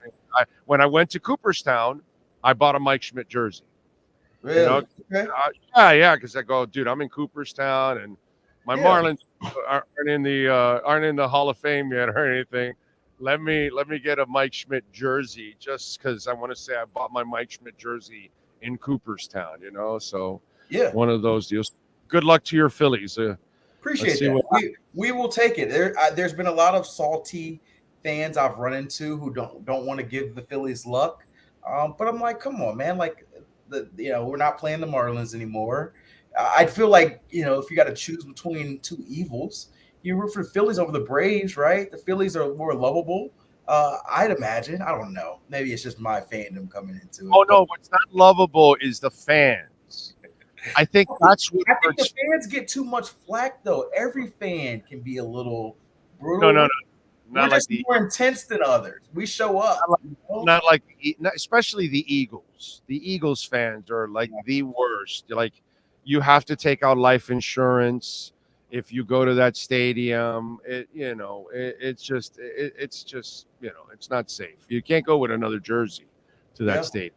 You're just basically just like saying, well, Mom, I'm not returning today. I plan on going to the Vet, and I'm going in a Giants jersey. I'm going in a Dolphins jersey. I remember Pat Surtain. Again, I'm old. And he's telling me in a game, by the way, before he played for the Eagles, he was playing for the Dolphins. Again, I'm old. He's telling us, man, when we were leaving and we're watching outside, there was a Dolphins fan and there were 8 Eagles fans beating him up. I remember Ted telling me that story. I'm sorry, Troy Vincent telling me that story, which was just absolutely funny. That's what's up. Beaten up. Anyway, all right. So let's have a little fun here. Let's get to it. Talk to me a little bit about this team right now. When you see this win and the slow start, I thought it was human nature. Yeah. This week they took some chances they normally don't. Tua trying to thread it into windows he shouldn't have. Yep. This week, the slow start, you're down by 14, you get your wake-up call. I kind of feel like human nature with the Dolphins the last 2 weeks. Yeah, I mean, the reality is you look, as much as Mike McDaniel tells you this game is equal to all the others, you're playing an 0-5 team. And they're favoring you by 14, 15 points. The reality is it's a lot harder to get up for these games at the same level that they're going to get up for Philly next week, right? Or that they get up for Buffalo. And so I think they did start a little slow. Tua said there were some miscommunication issues early in the first drive. And then defensively, I talked to a couple of defensive players in the locker room who simply said the Panthers had a really good early plan. Like one guy told me, those were not the same Panthers I watched on tape for the first 15 and 20 plays. So whatever they had going on in the early script, they definitely had a good plan, and the Dolphins adjusted. So That's what you should do. Sometimes you struggle a little bit, but you find a way to win. It happens like this league. There's not a lot of gap between teams. Even the Dolphins and the Panthers, that's a big dramatic gap, as in good and bad teams. But even that gap can be small in any one element. We saw today the Browns with their backup quarterback beat the 49ers, who were God's gift to the earth last week, right? So, you don't come to play. You can get beat in the first quarter like the Dolphins did, or you can get beat a whole game like the 49ers did. So that's just the league. And so I don't think there's much to overreact to as far as the first quarter. I think that you got the result that ultimately everybody expected.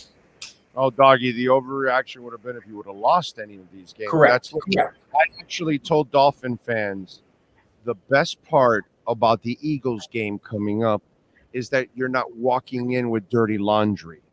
Right. Because if you lost to the Giants or you lost to Carolina and then you beat the Eagles, they say, oh, so Dolphins.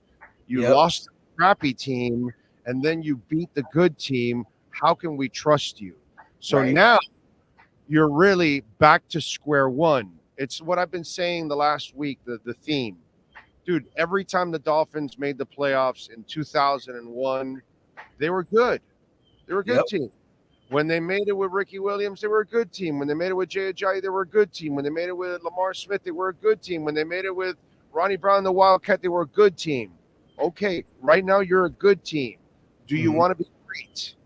And so now you failed your first test of greatness. Now it's the next test, okay? These are the you only got a few of those games in your schedule. Can you beat that? And to me, if you go into next week's game with one of these losses, it muddies the water. Now you're back to, okay, now if you beat the Eagles, you're like, okay, you're 1-1 against the Bills and the Eagles. Let's see what happens now with KC and the Bills, coming up. And how do you do against them? I think that's the beauty of all of this, because if you beat the Eagles, you really start to feel good about yourself, because now maybe you're starting to turn that corner that you can consecutively or consistently beat really good teams. Yeah, I was talking to, and Dolphins fans would be happy to hear this. I was talking to a couple guys in the locker room, and they were already talking about the Eagles. Like, a lot of times you use these first 24 hours, win or loss, digest this game. You don't get into the tape until Monday, Tuesday. No, these guys knew who they're playing next immediately, and they're already ready. There was already talk from the defense dudes. I can't wait to see Jalen Hurts and Devontae Smith. And this is one they circle because, one, it's going to be on national TV, Sunday Night Football. They're going to know everybody's watching. And whether fair or not, it changes a little bit. When you know that the world is watching, there's going to be a lot of, is this a battle between the winner of this game? Are they considered the best team in the league right now? Like, I think that's a realistic conversation, especially with San Fran losing. The Eagles are the only undefeated team in the league right now. They're up 14-3, I think, against the Jets. And so if this goes how you expect it to go, they'll go into that game undefeated. And so there'll be the storyline of the lone undefeated, although week 7 is way too early to talk about it, but you know how it is. The lone undefeated team, can they do what the Dolphins 72 team did? That will be the team you'll measure all season. The Dolphins get a chance to quiet that from one respect, but also if you beat the Eagles, I would say the Dolphins would have a good claim to being the quote unquote best team in the league after 7 weeks, for whatever that's worth. The Bills have lost a couple of games. 49ers lost to a backup quarterback. And then the Eagles, in that case, would have beaten Philadelphia. Obviously, Kansas City still has an argument, but I'd say you certainly would have a good argument to say that you win that game, you're the best team in the league. And like we talked about with Buffalo, it's another measuring stick. Like I talked to – what's up, princess? Sorry, my baby girl walking in here. Now the interview's not good. Now the interview's good. Now absolutely. I literally came home from the game, popped into the chair. She hadn't got a lot of time, so she's like, "Daddy, let's go see her." I'm like, "I got to talk one more thing of football, and then you get daddy time after that." But essentially, I was talking to a guy in the locker room, and he was essentially telling me, and I think I told you this after the Giants game. It's hard to feel good as a defense, like super good yet, because we haven't had that true test yet. And another guy told me in the locker room today, like, I can't wait. It's going to be a big measuring stick. So this team treats it as a measuring stick too. And so if you look at this as true, like we did this last week, your top contenders in the league in your measuring stick, they faced one top contender so far, the Bills. You could be iffy on whether or not you include the Chargers in that, but to me, the beneficial team is the Bills. And you're 0-1 in those battles. You face your next big boss, the Eagles, right? That's going to be your second battle. Then you have another one against the Chiefs, and that'll be your third big battle. But these are your big battles. You have to start to win some of these big battles for people to think that you're more than just this red-hot offense. You're a team that can actually win in the playoffs, because these are the style of teams you're going to see. You're going to see Buffalo. You're going to see Kansas City. You're going to see, if you get far enough, you might see Philly in the Super Bowl. These are teams that are going to be in it at the end. And so I think that you definitely can hype this game up. I won't say if they lose, it's chaos, but I will say if they win, I think they are who we thought they are game. And it kind of confirms what I think we're waiting to see. We've seen the wins. We haven't seen that big mega win this year yet, and that would be a big mega win. Cam, I think I told you, and most of the guys were on with me with Jalen this week. But, of course, little old me, I don't get that kind of play. I don't get that kind of stage or whatever. And I said, because a lot of people were thinking Jalen Ramsey second half of November, early December. And I said, no, I think it's the first 2 weeks in November. Apparently, your colleague Tom Pelissero now agrees with me that Jalen Ramsey might be returning a little earlier than expected. Yeah. I mean, there's been a very much positive reviews on Jalen Ramsey for the last few weeks. And I don't know how much of it was news, because Sam Madison told us this week that, look, yes, it's realistic for Jalen Ramsey to be back on the field in November, which is literally 2 weeks from now, right? And so, you got 2 to 6 week span in November, which December was the initial timetable. And Ramsey told you, I'm going to beat it by a month. And so it looks like he's on track for his marker of beating it by a month. Now, I will tell you this. I'm not sure if he's going to practice this week or not. That, this week or next week is sort of what they're going to battle between. But I do think he was going to have multiple practice weeks to ramp up before you see him getting close to, is he going to be active or not? And so if he is on the practice field this week, I don't want fans to be thinking, oh, he's going to suit up for Philly. That's not happening. He's not going to suit up for Philly. He's probably not going to suit up for the game after that. I think the earliest you can consider him is Kansas City. And even then, I think you probably go on the conservative side of it and say, let's get him through the bye. And then maybe after the bye against the Raiders, which I think is week 11, that's probably the first, to me, realistic, like this is a mark, if everything goes well in practice and rehab, that we could see him going back in the field. I think when you look at it, that Raiders game is November 19th. So that would mark sort of the middle of November-ish in that perspective. So to me, that's a time where you could see, hey, Ramsey could be back, Achane can be back, Teron Armstead could be back, all that same week. Teron Armstead could be back technically for the Kansas City game 2 weeks earlier, but they'll have a decision on whether or not to hold him through the bye as well. And so 3 huge players, they're seeming to get a chance to get back right around or right before Thanksgiving. What do you know about the injuries? I didn't like the Brooks one because he was wincing in some pain, dude. And when those guys are doing that, sometimes they get hurt and they're, normally tough guys and they kind of just, don't show that much. I was hurting for him, bro. Yeah, it didn't look great for Brooks. I'm not going to lie to you. He did not put any pressure on that right leg. It's an ankle injury. I saw a lot of dudes come and give him like love on the cart, which to me, I don't want to say it. It often gives you a worry of this significant injury. And it's tough because the kid was just getting a chance, right? Like he was getting a lot of reps. He was running well. I don't know if people noticed, but this is the second straight week that he was getting more opportunities than Salvin Ahmed.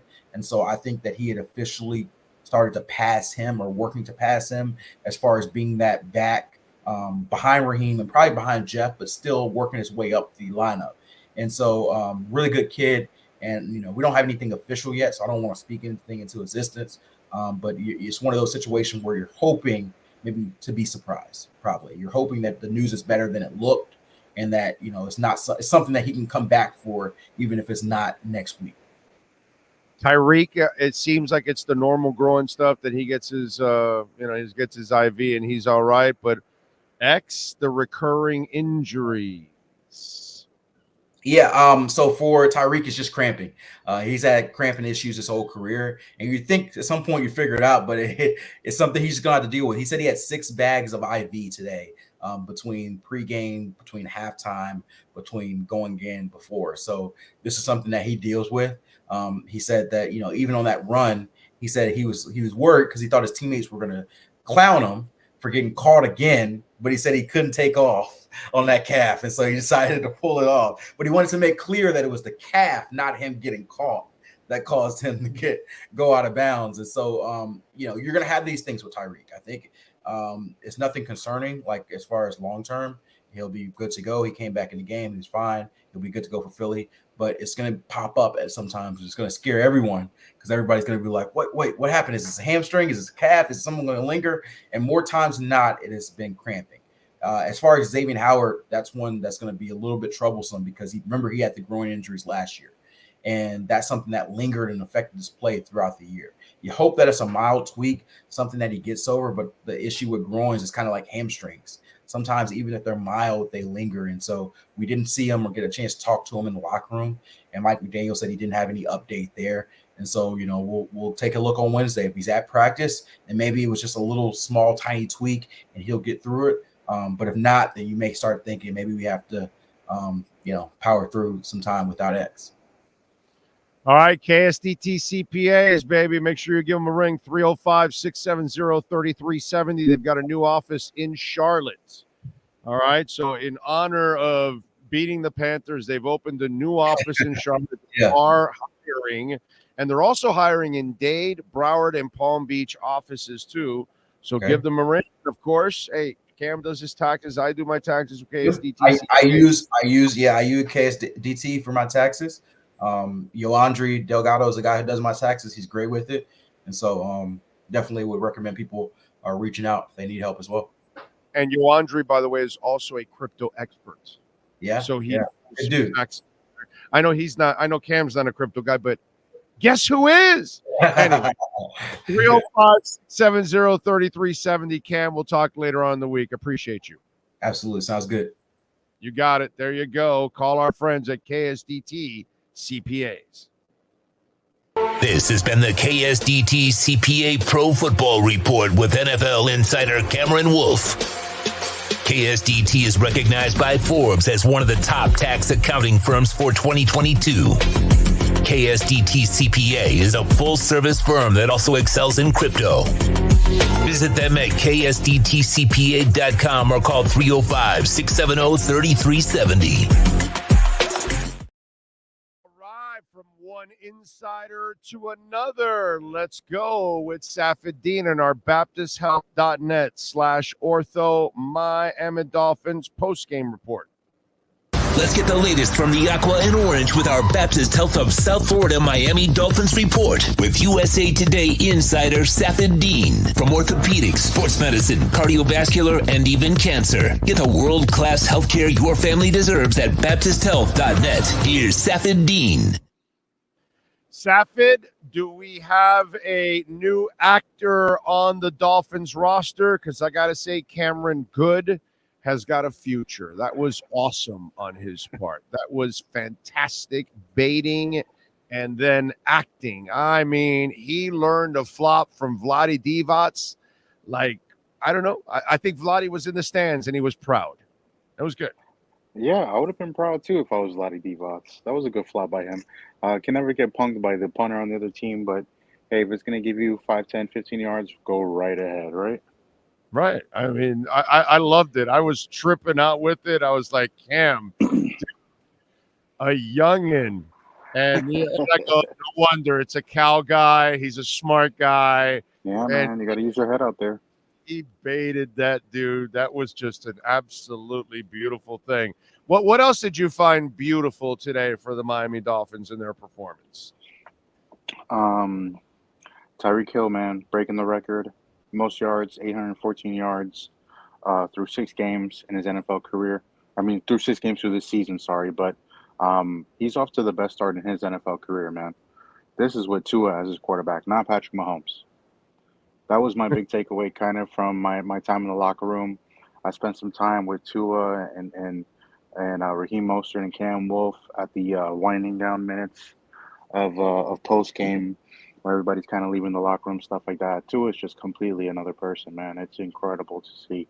A couple years ago, you wouldn't be able to really go up to Tua and talk to him in the locker room. And, just because he's about his business, he's trying to just get up out of there. It's no fun in the Dolphins locker room, last couple years before Mike McDaniel got here. And now, man, he's joking with everybody. He's having a great time. He's clowning on other people's outfits. He's even talking to people in the media, which is crazy to think about. But I got something coming in USA Today in a little bit about just something I asked Tua on the side about Tyreek's crazy start. Because you remember when Tyreek first signed with the Dolphins, what all the conversation was about. How is Tyreek Hill going to do with Tua Tagovailoa instead of Patrick Mahomes? Right. Now, don't get me wrong. Patrick Mahomes is the greatest quarterback of our time.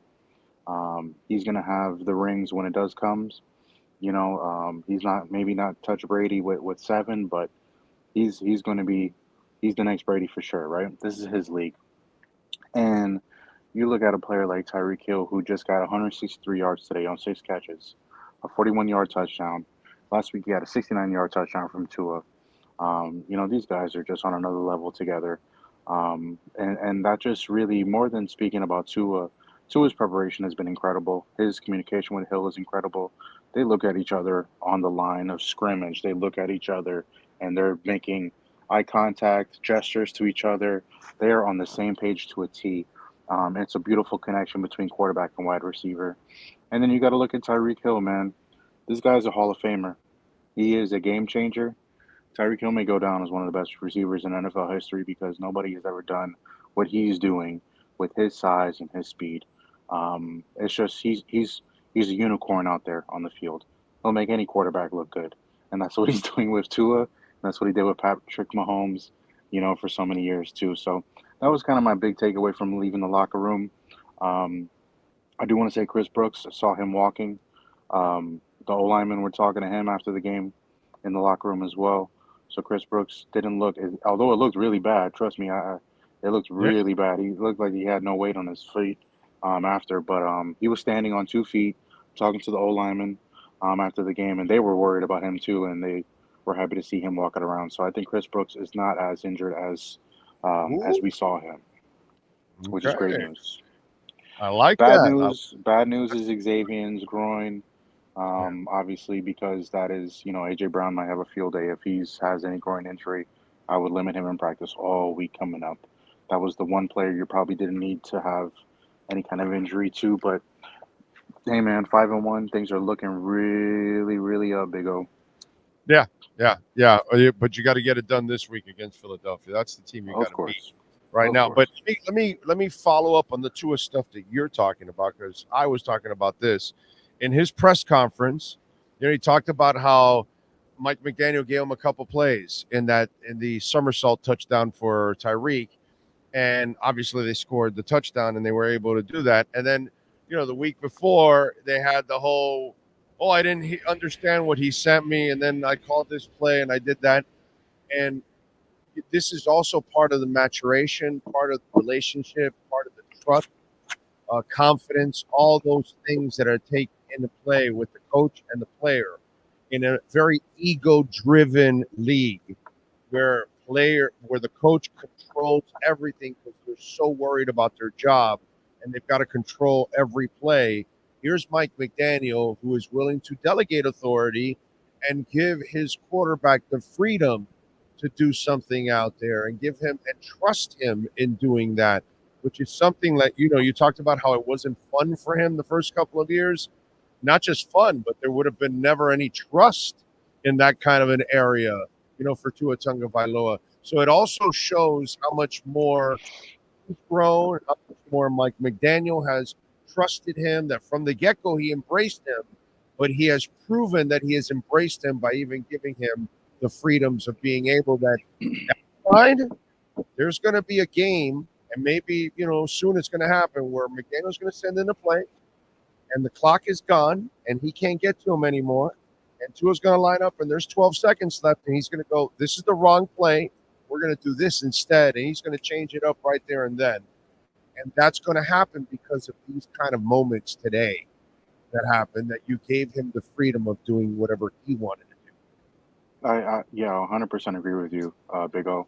Today's Tyreek Hill touchdown, the 41-yarder, was very similar to the 69-yarder last week. I asked Tua to start his press conference today. Did he make the call again? Because he made the call last week, right? And he said Mike gave him the option this week. He was on the right page, or Mike was on time, is what Tua said. So everybody's right on time. Big O, I wrote a sentence down earlier, and it just baffles me. Tyreek Hill left Patrick Mahomes, Andy Reid for Tua Tagovailoa and Mike McDaniel, and it worked out. It's working out. It's working out really good. Tyreek has the best start of his NFL career. Dolphins are 5-1. They got a better record than the Chiefs right now, right? Or the same record, excuse me. But, man, it's incredible. And like you said, there's going to come a time where some miscommunication doesn't happen or the call doesn't get in, and Tua's going to have to make it on his own. And the best leaders, in my opinion, are the ones who delegate and don't micromanage. And it feels like that's what Mike McDaniel is doing right now. He's delegating tasks out. You can obviously Frank Smith has a big role to play in the defense. Offense, excuse me. And you can obviously see that he's delegated the defense to the defensive coaches. And they still leave a lot to be desired, yes. But, it's going to be a really big game next week in Philly. And, going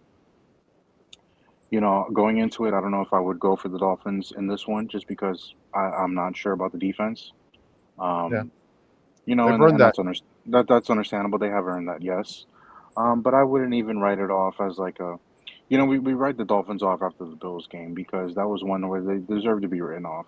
That team's been kicking their you-know-what for a long time, and they're not better than them yet, just yet. The Eagles is a good barometer test for them. But I'd be weird to kind of write them off even after that too, because we know where it's going to be. If the offense falls flat, that's another story. But also the defense just completely doesn't show up. We knew what the problem was going into it, right? And they still have a couple weeks coming up to figure it all out. The way I feel about it, Safid, dude, ladies and gentlemen, let's all gather around the campfire now. Okay, let's all talk. Let's have a come to Jesus here. Let's be honest. This is not ever going to turn into right now the Ravens defense of 2001, the Bucks, the Doomsday defense, the no-name defense, the Steel Curtain, the Broncos of 2016. It's not going to happen right now. We all know that. So once you get Jalen Ramsey back, okay, if you're relatively healthy, and now you have Kohu more in the slot position where he can excel, and then all of a sudden now if Jalen Phillips can get in some kind of a groove now, what I really want from this defense is get me timely stops. Get beat up a little bit. I understand. You're going to give up some yards. You're going to give up some points. I also understand this. It's time for the offense to carry the team. But the defense, the way you do your part, it's kind of like the Chargers game where you were kind of in a slugfest. Then at the end, you whipped out a couple blitzes. You made the key stops, and you're home. So in these kind of games coming up, I expect you to kick Carolina and the Giants' ass and the Patriots and all these other teams. But in a game like Philadelphia, get me a couple of key stops. And then McDaniel and offense, hey, baby, you guys got all the chemistry. You got all the talent. You got all the groove, right? Stella's got her groove on the offensive side. Please, carry us. We're not worthy. And that's it. That's the way I look at it. Defense, just get me a couple plays. Offense, carry the load, baby. Yeah, definitely. It feels like a recipe for success, right, for Miami. It's kind of crazy how the tide has turned on this team where the past 3 years we've been worried, like not worried, but 3 years you're worried about the offense and you're like, all right, we're going to rely on the defense. Now it's completely flipped. And that's because the players are not yet used to Vic Fangio's scheme and what that all entails. They got ran on pretty early by Carolina. And that was kind of understandable. That's a first quarter kind of, a feel-out process, if you will, early on in a fight. It was a matter of time the Dolphins imposed their will, like you're speaking about. And it's kind of crazy how the Dolphins did it too, Big O, because they went down 14-0, right? And then literally in a matter of less than 5 minutes of game time when they're on offense, they tied the game. I want you to do this. I want you to do this when you have time tonight. Right when the Panthers score 14-0, right before they go to the break, they show Tua and McDaniel on the sidelines. Mm-hmm. There was a look at each other like, hey, we got to stop fucking around. Let's go. Seriously, I want you to look at it. I want everybody to go back and look at that moment. And there was like there wasn't a lot of words said. So the flip switch. The flip got switched. And and it was like Tua was like, yeah, dude, let's go. And I right away, I expect a wicked and convicted drive for a touchdown right now. And sure enough, they were and they got their touchdown right away. Go look at that exchange. It was like, hey, enough already. Let's go. And they were sleepwalking, bro. After they ended the game on a 42-7 run. 32 points unanswered, right? So at the end of the day, you're really, obviously the Panthers are 0-6, worst team in the NFL. This in the Broncos' performance is what you have when you know what's on the other side of the ball, right? Even with the Giants a little bit, they play with the food a little bit too. And it's nice to be able to turn on a switch against a bad team. But next week is an opportunity to show what you can really do against a great team. The Eagles were in the Super Bowl last year. They're probably going to be in the NFC title game again with the 49ers. And they could probably be the team you meet in the Super Bowl if you make it there, if you're Miami, right? So this is a great barometer test for them. Jalen Hurts is playing really great. Obviously, we know about the tush-push play. They always get that 1, 2, 3 yards that they need. But A.J. Brown and Devontae Smith and Dallas Goedert are 3 really great weapons. They found a running back in DeAndre Swift, who was sent away from Detroit. And more importantly than that, man, their defensive line is absolutely crazy. I mean, Hassan Riddick, Josh Sweat, Jordan Davis, Jalen Carter, right? They have 8 guys.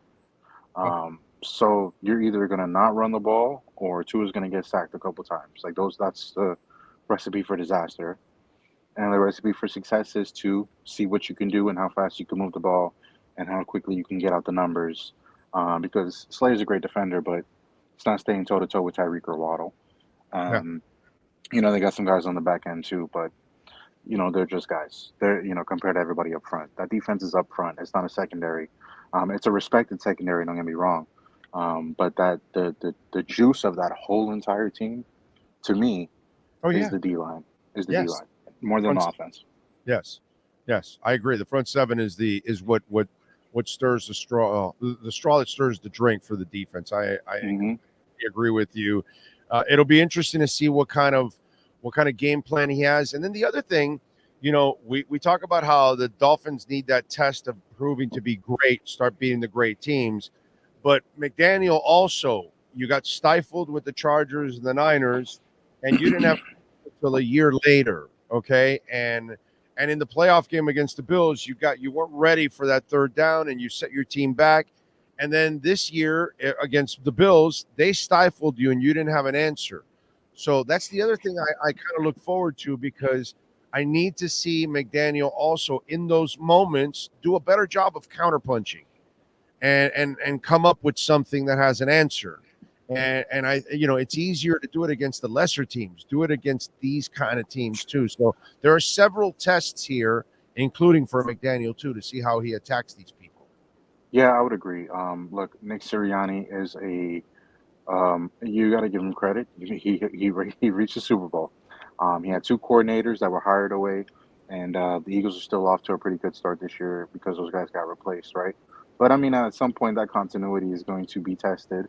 And I think the Dolphins game is a perfect test for them. I think Mike McDaniel, I would put him maybe on a similar trajectory or even status as Nick Sirianni. I think Mike McDaniel could even outcoach Nick Sirianni. Nick Sirianni is not perfect as a coach. He has made some questionable decisions, sure, but the portfolio was there. And I definitely think this could be a week where Mike kind of flexes his muscle a little bit as a coach, and maybe get Sirianni on a play or two here. But going into Philly on Sunday night, the whole nation's going to be watching on you, right? Yeah. This is an opportunity for Tua and Tyreek to go crazy, for Mike to really, really kind of pronounce himself even more as one of the great young coaches in the league. And for Tua and Jalen Hurts to kind of go back and forth at it too, man. I mean, at the end of the day, we all want to watch that matchup too as well. Jalen Hurts is probably one of the most impressive young quarterbacks in our league right now. I have a ton of respect for that kid and where he's come from and what he's done. And we'll see how much he does against Miami next week. But, I think he definitely could run all over that defense. I'm worried about Van Ginkel. Like I told you last week, Van Ginkel is like a react. He's not read or react. He's react. There was a couple plays against Daniel Jones where Daniel Jones ended up keeping the football. They're tackling the running back in the backfield, and Daniel Jones is 10, 15 yards down the field, right? So I'm worried about Jalen Hurts running in this game more than I am about his passing, but he's a pretty solid passer too. So he's accuracy a little bit, so he has improved a lot.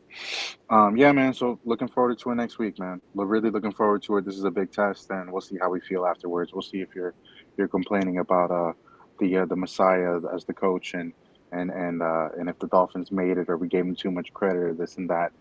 They rebounded well. They're 5-1 is a great position to be in, but it's where the real test comes. Yep, can't wait for it. Let's see. 3 catches, 17 yards, a touchdown, 17 carries, 115 yards, 2 touchdowns, and a high-flying picture as he leaps over a defender. I thought the Miami Dolphins needed a running back. Raheem Mostert thought they needed one too, right? So he showed up.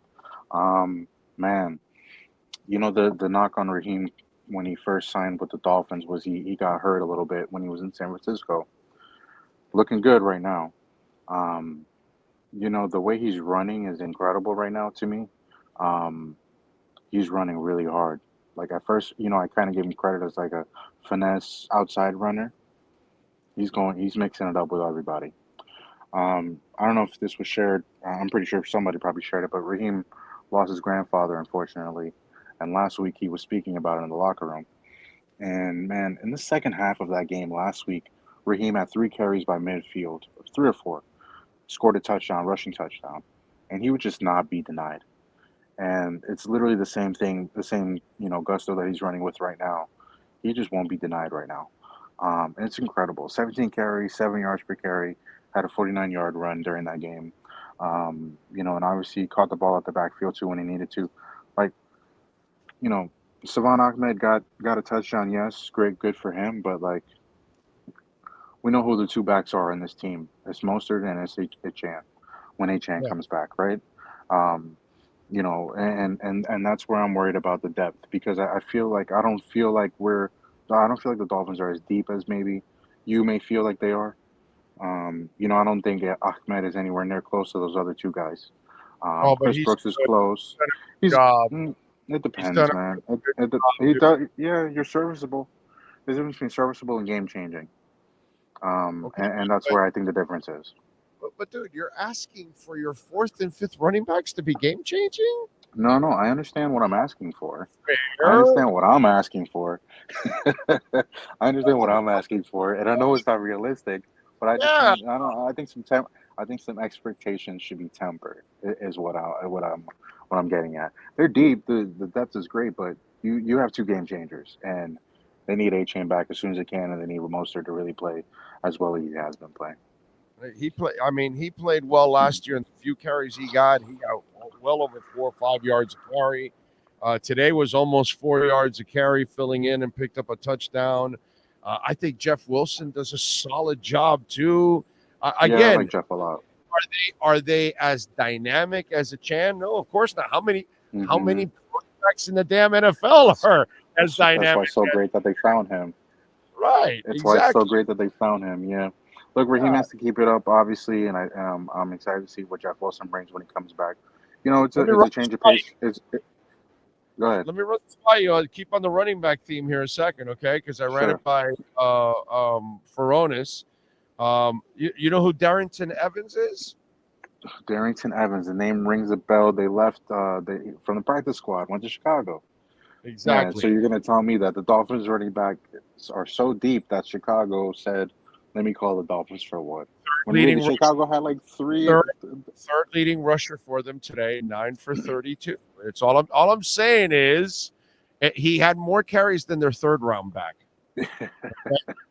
Okay. I'm just saying. So think about it. I think you're asking for a little too much. I am. Ahmed and for Chris Brooks, and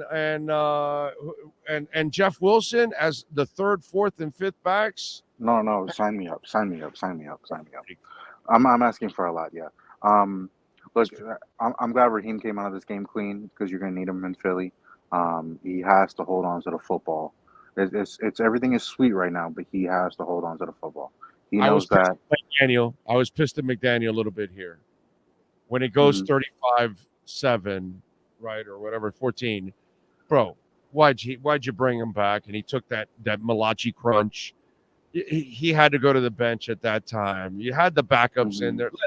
Let the backups finish, man. I thought he gave Mostert one too many carries, and that one too many could have been an injury, bro. I was a little concerned about that. Yeah, and at a certain point too, all the dogs were called off. I mean, even Cam Smith got into the game, and we haven't seen Cam Smith in weeks. So happy for him to get into the game, get some action, get on the stat sheet, so to speak. But yeah, Dolphins take care of business. 5-1. They messed around a little bit in the first quarter, made it a little bit more interesting or entertaining for all of us. I'm sure some Dolphins fans out there were moaning and groaning at home.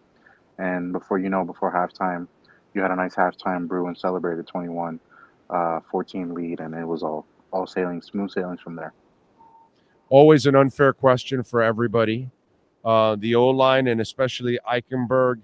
I know you really got to go back and watch the tape because you don't really get to focus. But from what you saw, your thoughts? I was happy with Eichenberg. I don't recall any snaps or anything from the game. There was one moment that stuck out to me. I think after a play, I forgot who scored. Robert Hunt kind of came up a little bit on his hamstring, but he finished the game. And Eichenberg was just pumped, man. He wanted a chest bump Robert Hunt. Robert Hunt was like, "Hold on, man. I kind of hurt myself a little bit." Looked good, man. Isaiah Wynn is a dog. I wouldn't put anything past that guy either. They got a test this week, man. They got one of the best D lines in the whole NFL behind San Francisco, right? Or ahead, maybe. So they got a huge test this week. This is a week you'd love to have Armstead. Unfortunately, you don't have him. But yeah, Dolphins are gonna have to mix it up and figure it out because they need this win in Philly. They need this win to really show everybody that they're a very formidable team in the AFC, and depending on how close they play Philly, will come away with that judgment or not. Amen to that. All right, follow him on Twitter at Safford_Dean. Tell him what you got going on in the USA Today, my man. Yeah, I'm going to try to swing a column right now. Tyreek Hill made the right decision leaving Patrick Mahomes and Andy Reid because he has Tua and he has Mike McDaniel. So I'm coming up with that right now. Reach out to the kid that made the video of Tyreek in the end zone. He's not going to speak yet, but hopefully I get to speak to him real soon. Tyreek set that whole thing up, man. You know how Tyreek is. Even though when Tyreek tells a little white lie, you know the truth when he does tell it. So that was definitely all set up, the whole touchdown thing. The kid was recording in the end zone. I'm sure the Dolphin, you got to give community relations and media relations. They were probably a part of helping him do the whole thing with the guy and all that. I think there's a little teamwork there. You got to give the Dolphins a lot of credit. No. I'm not talking. You talking about last week? I'm talking about this week when he took the phone and flipped the. Yes. I was talking about that kid. No, it was great. They went to that the guy last week. They went to that restaurant in Pompano, Pompano Beach maybe. Boardwalk. I forgot the name of that restaurant. Really great. They have a really good key lime pie there. But it was really cool to see Tyreek do that for the fan. And Tyreek is about making memories every time he touches the field. That's what he said when I asked him, are you sure you're spending a little bit too much money or you about to get fined 10 G's every time you do something like this? But hey, man, the no fun league, somebody got to bring some fun to it. So thank you, Tyreek. Thank you for spending the money out of your pocket to make it fun for all of us. Yeah, man, big I'll see you Tuesday. You got it. As I said before, the 60s is pissed. You're fighting for the peace sign? Yeah, man, come on. Come on. The NFL is just fighting over some really ridiculous things, bro. Ridiculous. Really ridiculous things. Safford, appreciate you, my brother. We'll catch up. Have a good one, man. You got it. Safford Dean, baby, and our BaptistHealth.net/ortho Miami Dolphins postgame report. And don't forget, If you have an injury that's keeping you from doing what you love, it's time for you to take charge of your health and get back into the game with the help of the all-pro staff at Baptist Health Orthopedic Care. Tell them that Big O sent you, folks, and you don't have to be a professional athlete like Tyreek Hill. They even got a new hospital right there by the stadium. You can visit that one right there. Go where the pros go. The doctors at Baptist Health Orthopedic Care can see you now. Visit baptisthealth.net/ortho to request an appointment and get yourself back in the game. The Baptist Health of South Florida Miami Dolphins report with insider Safid Dean is brought to you by Baptist Health of South Florida. From orthopedics, sports medicine, cardiovascular, and even cancer. Get the world-class healthcare your family deserves at baptisthealth.net.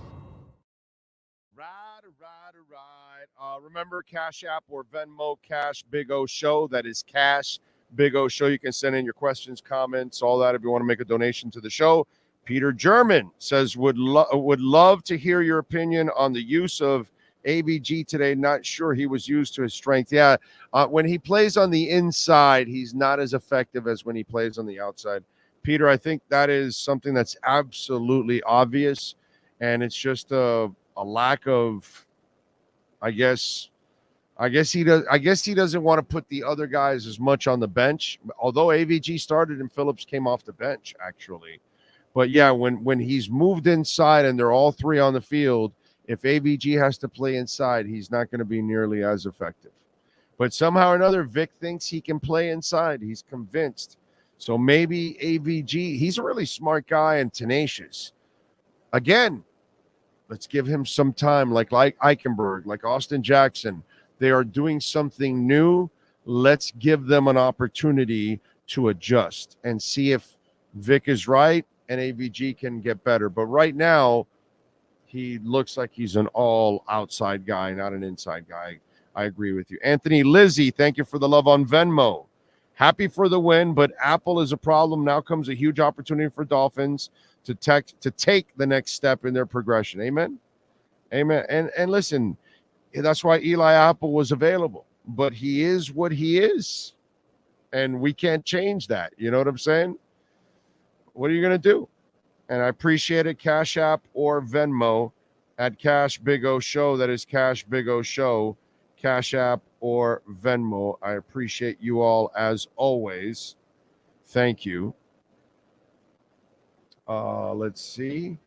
What else do we have here? Big O, I'd say 426 total yards and 42 points without A-Chain ain't too amen to that, dude.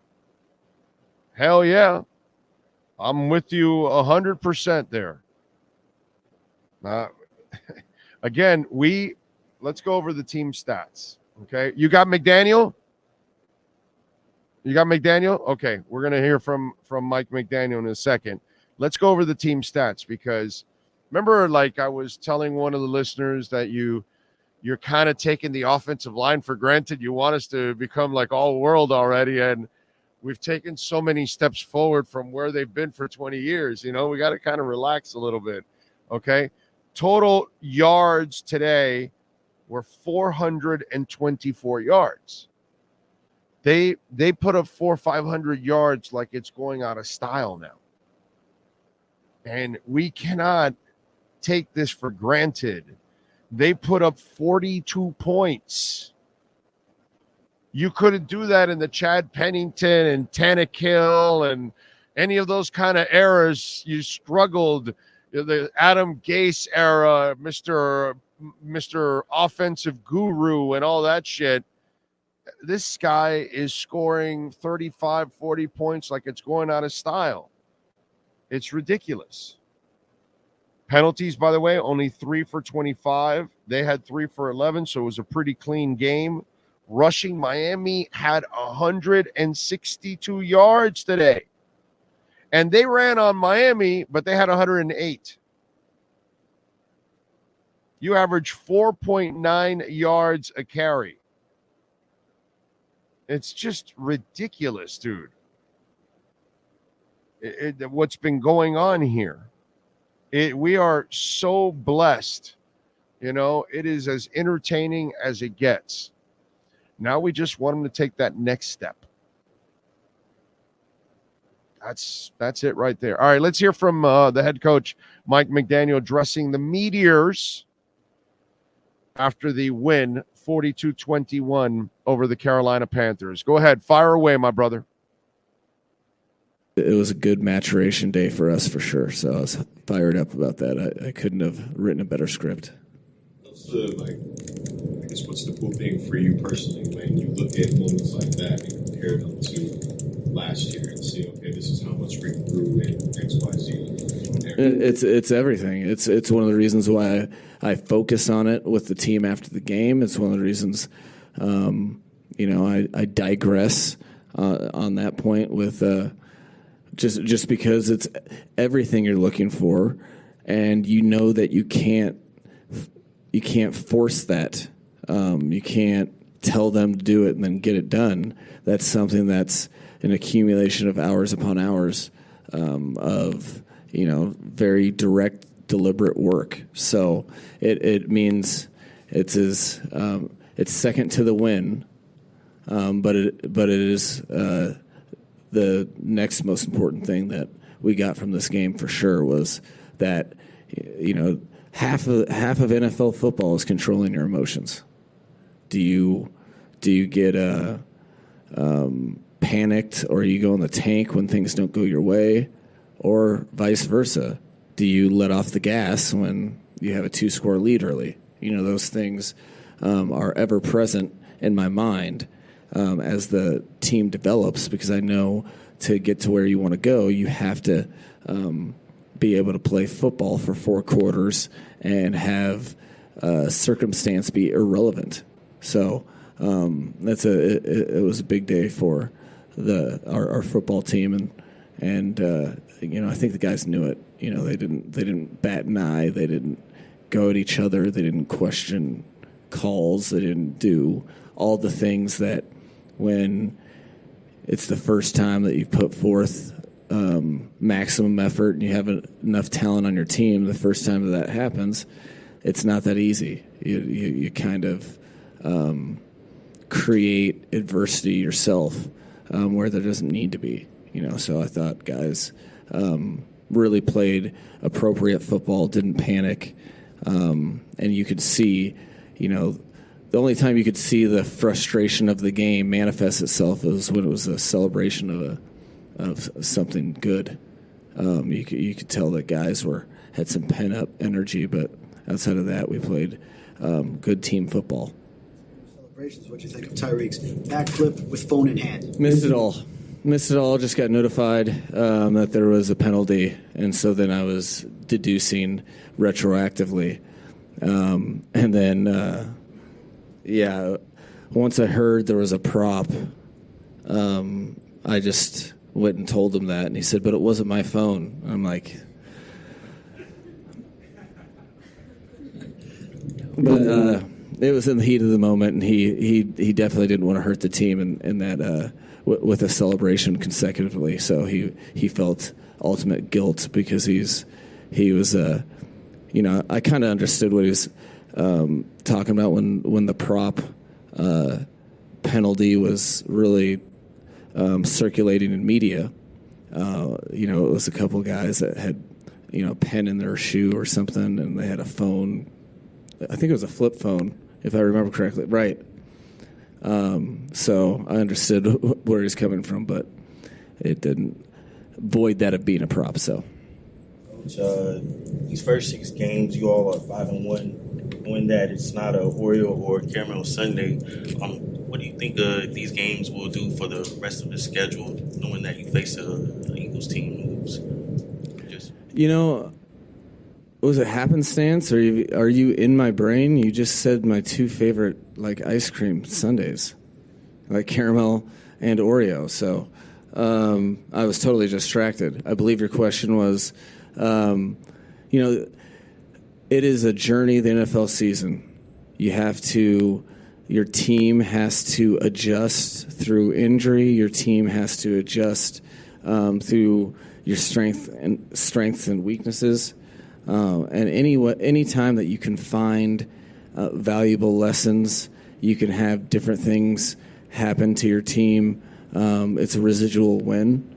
it better prepares you for, what's in store for you. I think this team, I really would I get a sense, and the thing that I could be most proud of, that would be, it eliminates the win, lose, or draw. I'm connected strongly to this team because they have found their work ethic through the week. They're looking for ways to improve it, but they've found how important it is to fully invest yourself into the weekly plan and the weekly opponent, and that's going to prove dividends as we move forward for sure. Because the one thing you learn in this league is you can't all of a sudden turn up. You better keep it up, or you'll have a rude awakening. So the games will get tougher. We'll have good teams every week. Really, is the way I look at it, and building to be your best self each and every week, and raising the standard of what that is. Xavier Howard, I know you just came off the field, but he had a groin injury last year that derailed the season a little bit. Was this a situation where if the game was closer, he could have come back in? How's he doing?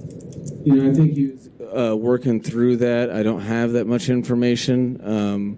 I think if the game was closer, who knows? I know it was. It is something that we're going to have to evaluate. So the relative severity of it is kind of up in the air. You guys know me. I like to acquire information before I insinuate. So we'll take a look at it tomorrow and see where we're at from there. The league-owned network reported that Jalen Ramsey could return to practice as soon as this week without making any promises. Is that actually possible? So why are you stipulating with the league-owned network? It's a fact. I know. Does that legitimize it? I think he's doing great, guys. And, I guess you'll have to tune in weekly on Wednesdays to see whenever things take a next step. Weekly. So when is that?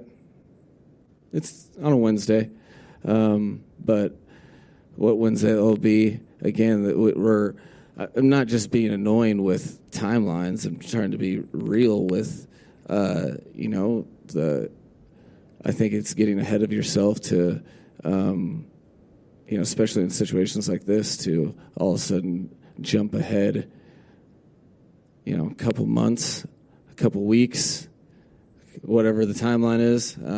But, when he's ready to go, he'll be a loud voice in my ear. In this game, also Jerome Baker and Chris Brooks. How are they doing? Chris didn't want to. He wanted to get off the field sooner. I don't know what that means, but it seemed like it. I don't know. My minor is in medical advice. It seemed like it was his ankle. But we'll evaluate that further, and then, Bake had to come out the game, but we'll get more information on him the next day. Literally, I come from talking to players to talking to you guys, so sorry I'm not providing. Mike, you guys will be playing on you've earned the right to play on a bigger platform, like next Sunday's game against Philadelphia. And it's one the franchise hasn't been on for a while. What's your thoughts on, as the season goes on, your games are going to get bigger if you keep winning? No, that's the ultimate objective, isn't it? So that's not.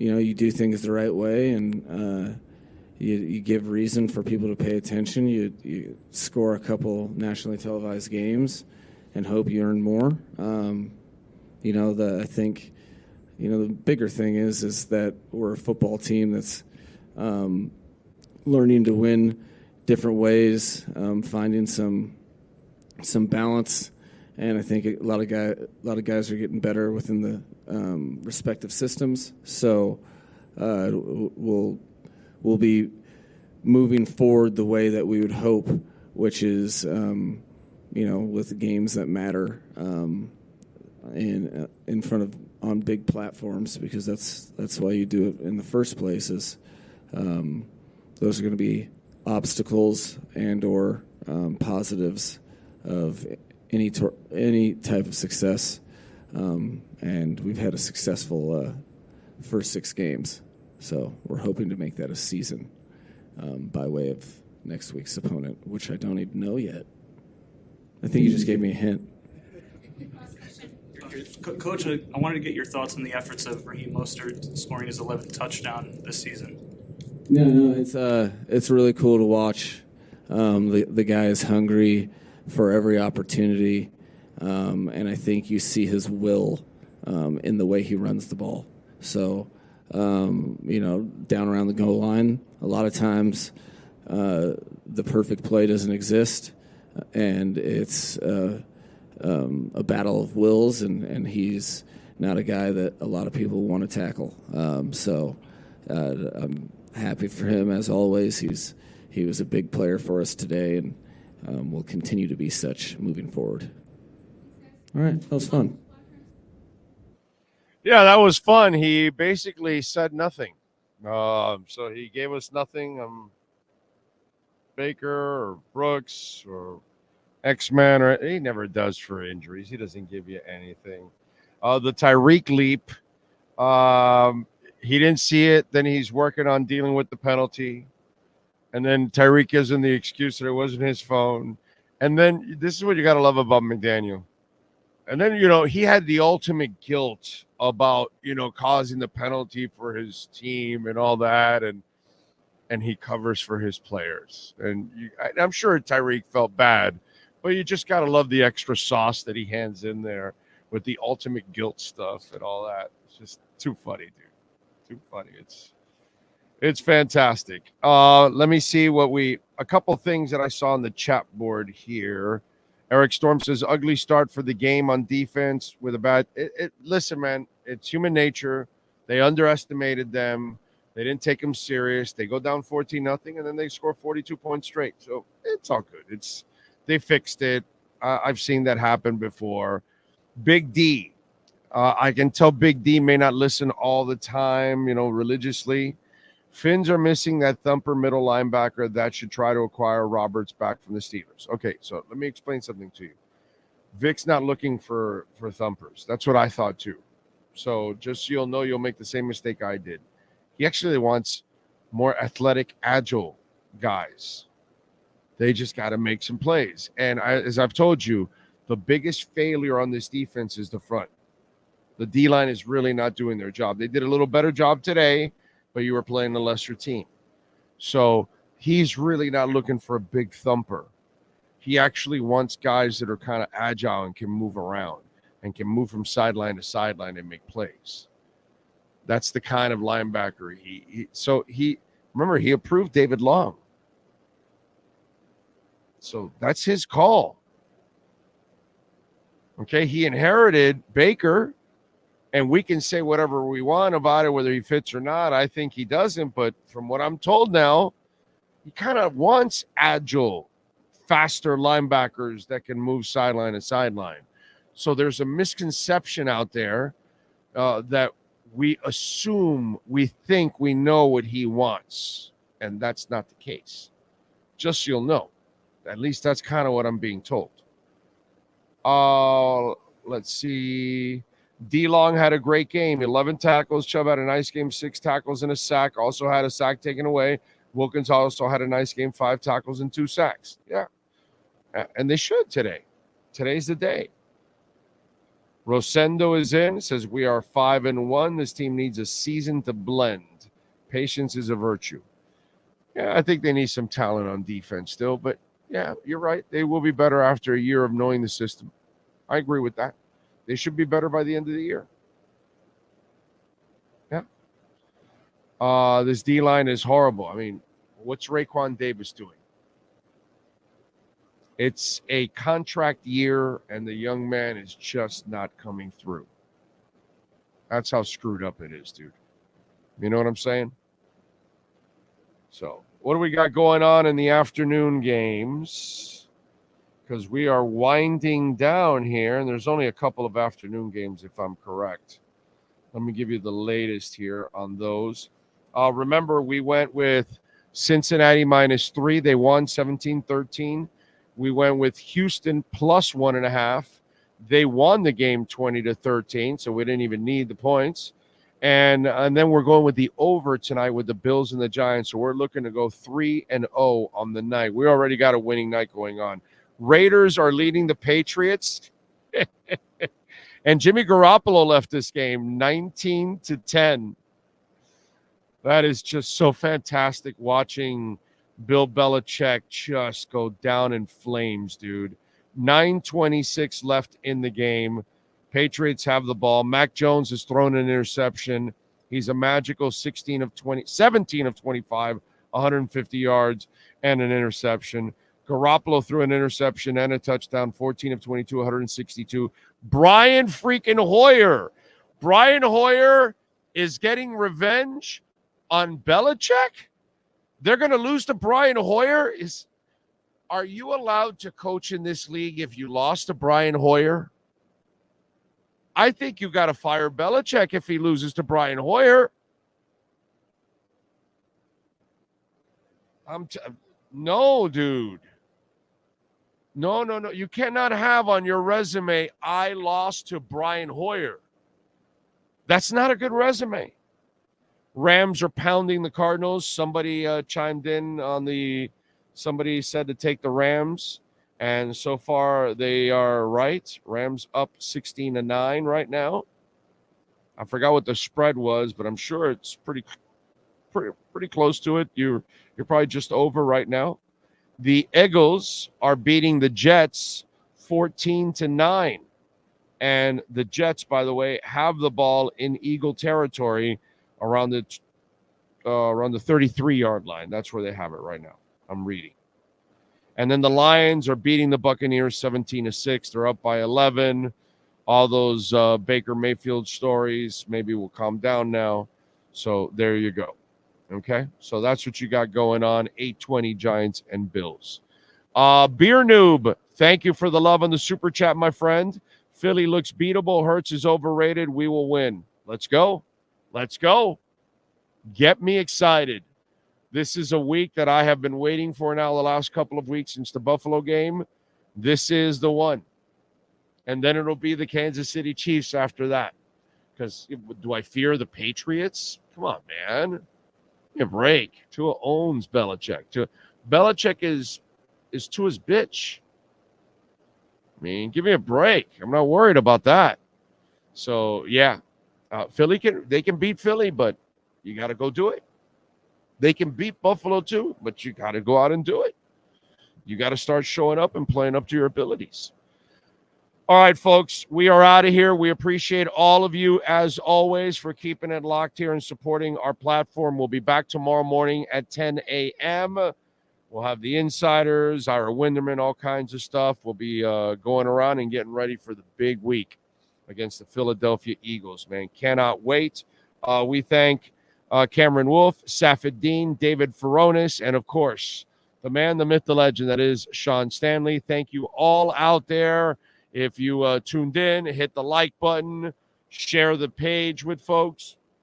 If you sent in a donation through a super chat, remember, whenever you're listening, you can send in a donation through Cash App or Venmo and send us a compliment, an insult, whatever it is. Always appreciate it. We'll see you all tomorrow. Same time, same place, same bat channel. This has been the EJDConstruction.com Miami Dolphins Postgame Show on the Sports Talk 305 Network. The show is mastered by Sean Stanley and Chad Show. From home to kitchen to bathroom additions and remodelings, Get in contact with one of the best contractors in the business. Call Eric at ejdconstruction.com. 305-433-4843. Please subscribe to our platform by searching Big O Radio Show on all digital avenues. On behalf of all our staff, we thank you for supporting us. Have a fantastic week.